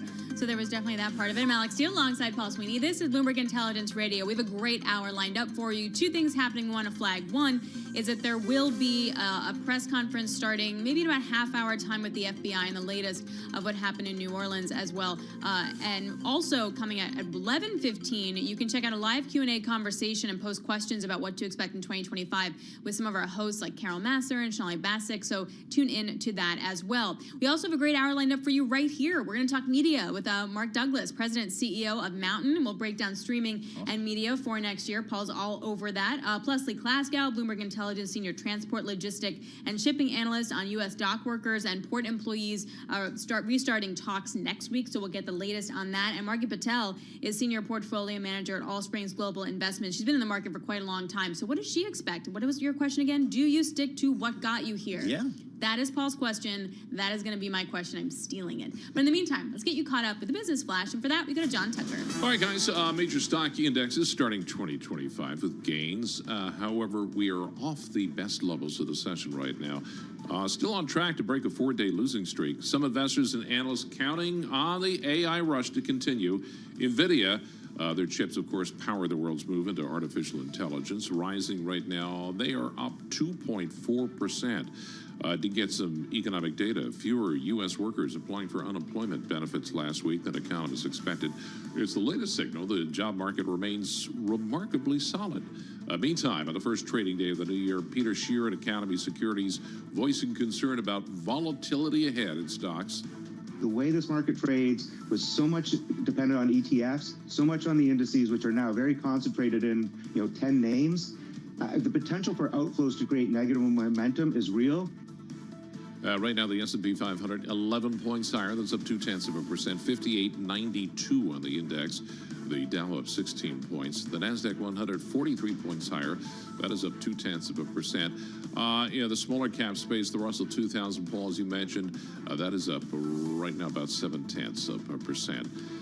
As Ferris Bueller once said famously, if you have the means, I highly recommend it. Rolex, raising prices on some of the most popular models. A yellow gold day date with a 40-millimeter black dial costs $45,809 as of yesterday when they jacked up the price. A lot of that has to do with the price of gold, though. Yeah. Price of gold. I could see you with the Rolex. I shopped back in the day when I was in that kind of market and had that kind of flows, but I decided not to because the value proposition just did not work for me. And so I went for the Omega, which did work for me. And I feel like just a better value. But the resale for Rolex is going to be better than Omega. Probably, yeah. But they're pretty good. But anyway, it was, I don't know, just a sense of value. Yes. Tuck doesn't have a watch. You should have asked for that. Burberry scarf, Rolex, and then the hammer. This would have all played out really well for you. All right. There you go. You get a little watch talk.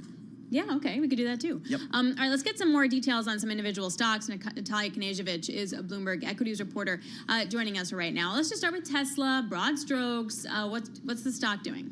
Yeah, so the stock is down by almost 6%. So Tesla today published quarterly delivery numbers. They fell short of expectations. Analysts had expected about 510,000 vehicles, but that was below what analysts expected. And as a result, we see that Tesla, for the first time in a decade, posted an annual decline in sales and deliveries. And of course, it shows that broader demand for EVs remains really challenging. And With that in mind, CEO Elon Musk is still really optimistic. He says that in 2025, the company can potentially deliver somewhere between 20 to 30% increase in sales. And there are lots of hopes, of course, on Donald Trump's potential less regulation policies about self-driving cars, and that could present an opportunity as well. Yeah, I don't know.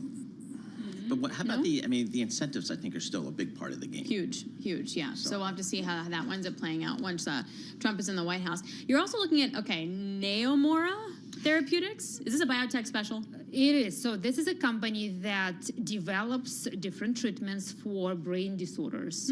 And today, the stock is down by 80%. 80? Zero. Oh, wow. See, this is the binary nature of biotechs. Exactly. Last year, by the way, was really brutal for the company as well. The stock was down by 40%. So today we had news that one of its experimental drugs to treat these depressive disorders did not show really impressive results on the final stage. And as a result, we see the big move in the stock price. And before that, some analysts were saying that any improvement in this area would help the stock would double or triple the stock price. So it didn't happen. Nevertheless, when I checked the buy or sell ratings on Bloomberg Terminal, we don't have any sell ratings. 8 buy ratings, just 1 hold. So people are still optimistic. And when I check this data again, how big this market, it is huge. More than 21 million people annually in the United States suffer from depression. Anytime I look at this, these biotech companies, I look at the holders list. Who owns these things? It's not the index funds. It's not the Vanguards of the world and the State Streets. Here, number 1 is Amgen, so they're the biggest owner. Another fund, Arch Venture Management, Biomatics Capital Partners, and then the founders. And you have to go down to number 5 before you get to a Fidelity or something like that. So that's interesting. Typically what you see. So they can take that kind of risk. A lot of the other big firms take a less risky approach to that. Right, sort of like by extension, taking that risk. Also, Topgolf, Callaway. Oh yeah, really? This company?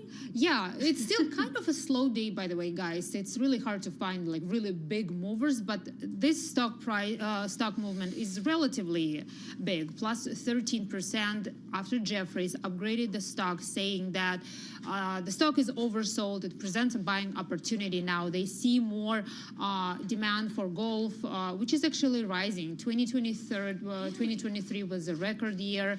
Analysts are saying that last year could potentially top expectations. So there are lots of, again, optimism when it comes to foreseeable future. Last year, the stock would drop by 45%. When I checked the latest revenue reports, they were like really disappointing. Revenue missed expectations, despite the fact that demand is still growing. And what I find really impressive, guys, when I check the stats on the company's website, 40% of new golf players are women. Oh, there you go. Not this woman, but sure. I appreciate that. No, it hurt my shoulder. Don't worry about it. Go to the 19th hole. You can join me there. Natalia Kenijevich, equities reporter for Bloomberg News, joining us here in our Interactive Broker studio. Let's talk about some fun stuff here, some digital media, streaming, all that kind of stuff. Where is this business going to be taking us in 2025? The best person to chat with that is Mark Douglas, president and CEO of Mountain. Hey, Mark, I want to start with sports. We had a time as recently as, I don't know, a year and a half ago, when Netflix says we're never getting into sports. Well, that's changing, and it's changing in a big way. How do you think this last bastion of broadcast and cable network television in terms of audience attraction, live sports, how do you think that's going to migrate this year to streaming?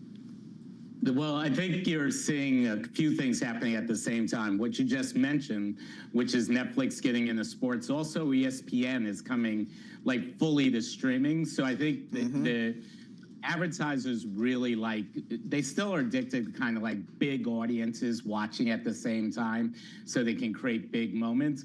And so these networks, they want to accommodate that, but they're going to start accommodating that on streaming in 2025. It's already happening, but now you hear from Disney, you hear from Netflix, they're really going all in on it. I think ESPN on streaming, really going full in on streaming is a big deal. Will the ad revenue for that live streaming of sports follow? I think it will. I think the Netflix in particular is a big advantage because so many people go to Netflix as their first source, so they can turn something that might not have been that big into a big moment. They did that with the Tyson-Jake Paul fight. I think they're going to do that with WWE on Monday, where people who normally wouldn't watch WWE are going to turn on the TV, and that's what they see, and they're going to, you know, click and watch. And so they're able to kind of amplify these sports events. But Disney with ABC and all their other, and especially ESPN, also has an ability to deliver a big audience. I think they'll do the same. You were bullish, you were really early on the Netflix story, Mark. Are you still as bullish about them? Because one could argue it's a whole new competitive landscape here these days. Yeah, I think where you go first, you know, in some sense, the modern day TV guide is a really, really big deal. And as long as Netflix owns that spot, I think there's data to show that well more than 50% of people, when they turn on the TV, the first app, because now you like start an app rather than change a channel, the first app they go to is Netflix. As long as you own that spot, you will own, you know, kind of be the leader in streaming. But it requires a big investment in content. And people go there first because that's the first place they think there's going to be new content. So Netflix is going to have to keep feeding that machine. And they're doing it now, and they're doing it profitably. So, you know, all of that combined, I think, keeps them in the lead until they make a strategic error, essentially, and maybe, you know, get cheap about how much they're willing to spend on content. People abandon them. So you guys, I found the one movie that's not on streaming. Really? Yes, I tried to bring it up yesterday to show my daughter, and it was nowhere. You couldn't even buy it on Apple TV. Okay, what was Nuns on the Run, 1990, British comedy with Eric Idle and Robbie Coltrane. Could not find it. It was very upsetting. Just Interesting. Putting this out there. That's what that's what you were searching for. Yes. Well, we went down a whole 80s movie thing, which then brought us some of the 90s movies. So we did Clue, and then Clue got her into Back to the Future, and then, you know, Robbie Coltrane was Hagrid and Harry Potter. It's all derivative plays at the moment. Anyway, apropos of absolutely nothing, I just thought it was amazing that I found the one movie that like wasn't on streaming. Mark, when it comes to the next step, then are we going to see bundles? Like you said, it's Netflix's like basically race to lose at the end of the day. So do the other guys start bundles? Yeah, I mean, consolidate bundles in the form of acquisitions, I think.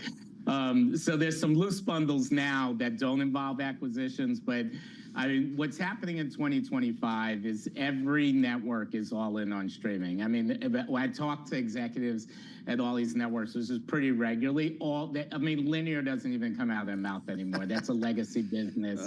You know, the viewers are still there, so they still have to migrate them, but they only want to talk about streaming. And the big winners, I've said this many times, are the ones where I can name them and you can tell me why you go there and watch them. Yep. And so those winners are going to start consolidating to buy content, and it's already underway. And that's kind of what's going to happen. That bundles in the form of let's just start buying content and buying these brands, which are going to disappear like old, you know, car companies that you never hear about anymore. Something, you know, similar to that. So, are the economics, are they as good in streaming, Mark? Do we know that? I mean, it seems like they're pretty good for Netflix. They're good for Netflix, and I think starting to get good for Disney. And, you know, it's when do you reach a critical mass of subscribers that is more than your cost of acquisition for the consumers and the cost of the content. And Netflix is clearly at that point. I think Disney is, if not, I think you know, Disney Plus is now profitable. I hope they don't underinvest in content to maintain that profitability. And a few others are going to follow. I think the business is going to become very, very profitable. And it's going to go back to being a growth business. That's been the story of linear, is it grows at 1% a year, and streaming has obviously grown a lot faster. So hopefully the whole industry is going to grow a lot faster. If everyone's talking about streaming, are the ad pricing that a streamer can get as good as linear? And then if not, when does that ship turn? Yeah, it is as good. The ad load is not quite as high.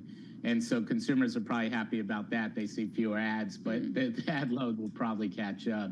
And so the pricing is about the same, meaning how much money can you make per consumer is about the same. One thing also, just switching back gears to, kind of the previous topic, the interesting thing about Netflix is they're profitable while they're bringing 1 out of every 2 subscribers is paying the lowest possible price with ad supported. And they're not selling many ads, right? They're still relatively small in the ad game. And so it bodes well for how profitable this company is going to become. I think it's $5.99 price point is the cheapest price point to join Netflix, and they remain profitable, not actually expanding profits at that price point, and the media dollars are going to show up and make this company incredibly profitable. So that's back to the question about, is the industry going to grow? Is the profitability going to be there? Yeah, it's going to be there pretty big, and particularly pretty large for Netflix. Is there a sense, Mark, how many streamers can be economically supported in this marketplace? You mean in terms? There's I wouldn't call it unlimited demand for TV advertising, but there's a lot of demand. The pricing has been coming down a bit because of the competition you had in like Netflix started to really come on board, Disney Plus, Amazon Prime. Now every subscriber receives ads. There's not even a way to opt out. And so all of that new inventory is definitely bringing prices down, triggering a little bit of a price war. But I think that'll shake out when you combine that with the acquisition spree that's probably going to happen over the next few years. I think pricing will temporarily dip, then start to go back up. And the main thing is you have a lot of new advertisers coming in the market, a lot smaller, younger, mid-sized companies, smaller companies, and they're bringing new revenue that will drive up revenue for the whole industry. Mark, are we ever going to see the streamers get really into news, talking about live? I know that some of them have their own streaming news part, right, like CBS Now, et cetera. How do you think that part evolves? I think probably not. And the reason is because, like no one really, I think, fully understood in the recent years that like social media is a big competitor in news. So to get the kind of news that people are getting literally right now, listening to you, I don't see, I think that's going to remain relatively independent. I don't see like Netflix and Disney getting into that. And I've honestly never hear from any of these companies about news. They only want to talk about sports and entertainment. Yeah. Interesting. Mark, so what happens to some of those linear networks that we all grew up with? Did the media companies just let them die a slow, natural death? Yeah, that's a really tough question to answer. Because I wonder that myself. I can't say I have a response. I just don't see like a brand like CNN just disappearing. Right. It's just too strong a brand, but it's going to need to go through some evolution. Clearly, people aren't showing up for that. The other thing they're competing with, I mentioned social media, is podcasts. There are numerous podcasts that have more viewers per day than like CNN. And so, and by a lot, not a little, and through multiple outlets, like podcasting and YouTube and things like that. So I think that's still evolving, but I don't see the, brand like CNN just like disappearing. But it's going to have to evolve. All right. Hey, Mark, we really appreciate it. Thanks for hanging on with us. Mark Douglas joining us, President and CEO of Mountain. We want to take you now to an FBI investigative update on the Bourbon Street attack that occurred on January 1st, 2025. We will be coming to that as the officials take the podium. FBI New Orleans Assistant Special Agent in charge will be there, plus Deputy Assistant Director will be there as well. We'll also maybe take a listen to U.S. Attorney General. We'll get you the latest. We'll bring you that press conference as soon as it begins. For now, I want to get a data check / business flash with John Tucker. Yes, we wait for that. Major stock averages, Alex and Paul, have now turned mixed to little change. You have Tesla shares declining. The company's annual vehicle sales dropping for the first time in more than a decade. Despite a year-end push that also sent deliveries to a record in the fourth quarter. Among some of the other stocks on the move, Nomura Therapeutics, the ticker symbol there, NMRA. Those shares plummeting the most on record. The company's experimental drug for the treatment of major depressive disorders failed to show any benefits in a final stage study, the company saying. Right now, the S&P 500 shedding some of the earlier gains. Right now, up just 11 points. That's a rise of 0.2%. We're at 58.93 on the index. And the Dow Jones Industrial Average is 6 points higher. That's at 42,551 on the index. The NASDAQ 100, the tech-heavy NASDAQ 100, 59 points higher. That is up 0.3% right now at 21,069. Among some of the shares on the move in the NASDAQ, NVIDIA, those shares, they are up 2.4%. And after the final 4 trading days of 2024, disappointed. Again, the major stock averages right now, they are moving higher but shedding some of the earlier gains. As we look in the commodity space, you have Brent crude, the international benchmark for oil, that is up 2.3%. NYMEX crude, West Texas crude right now, up 2.5% of $1.79, above 70, 73.50.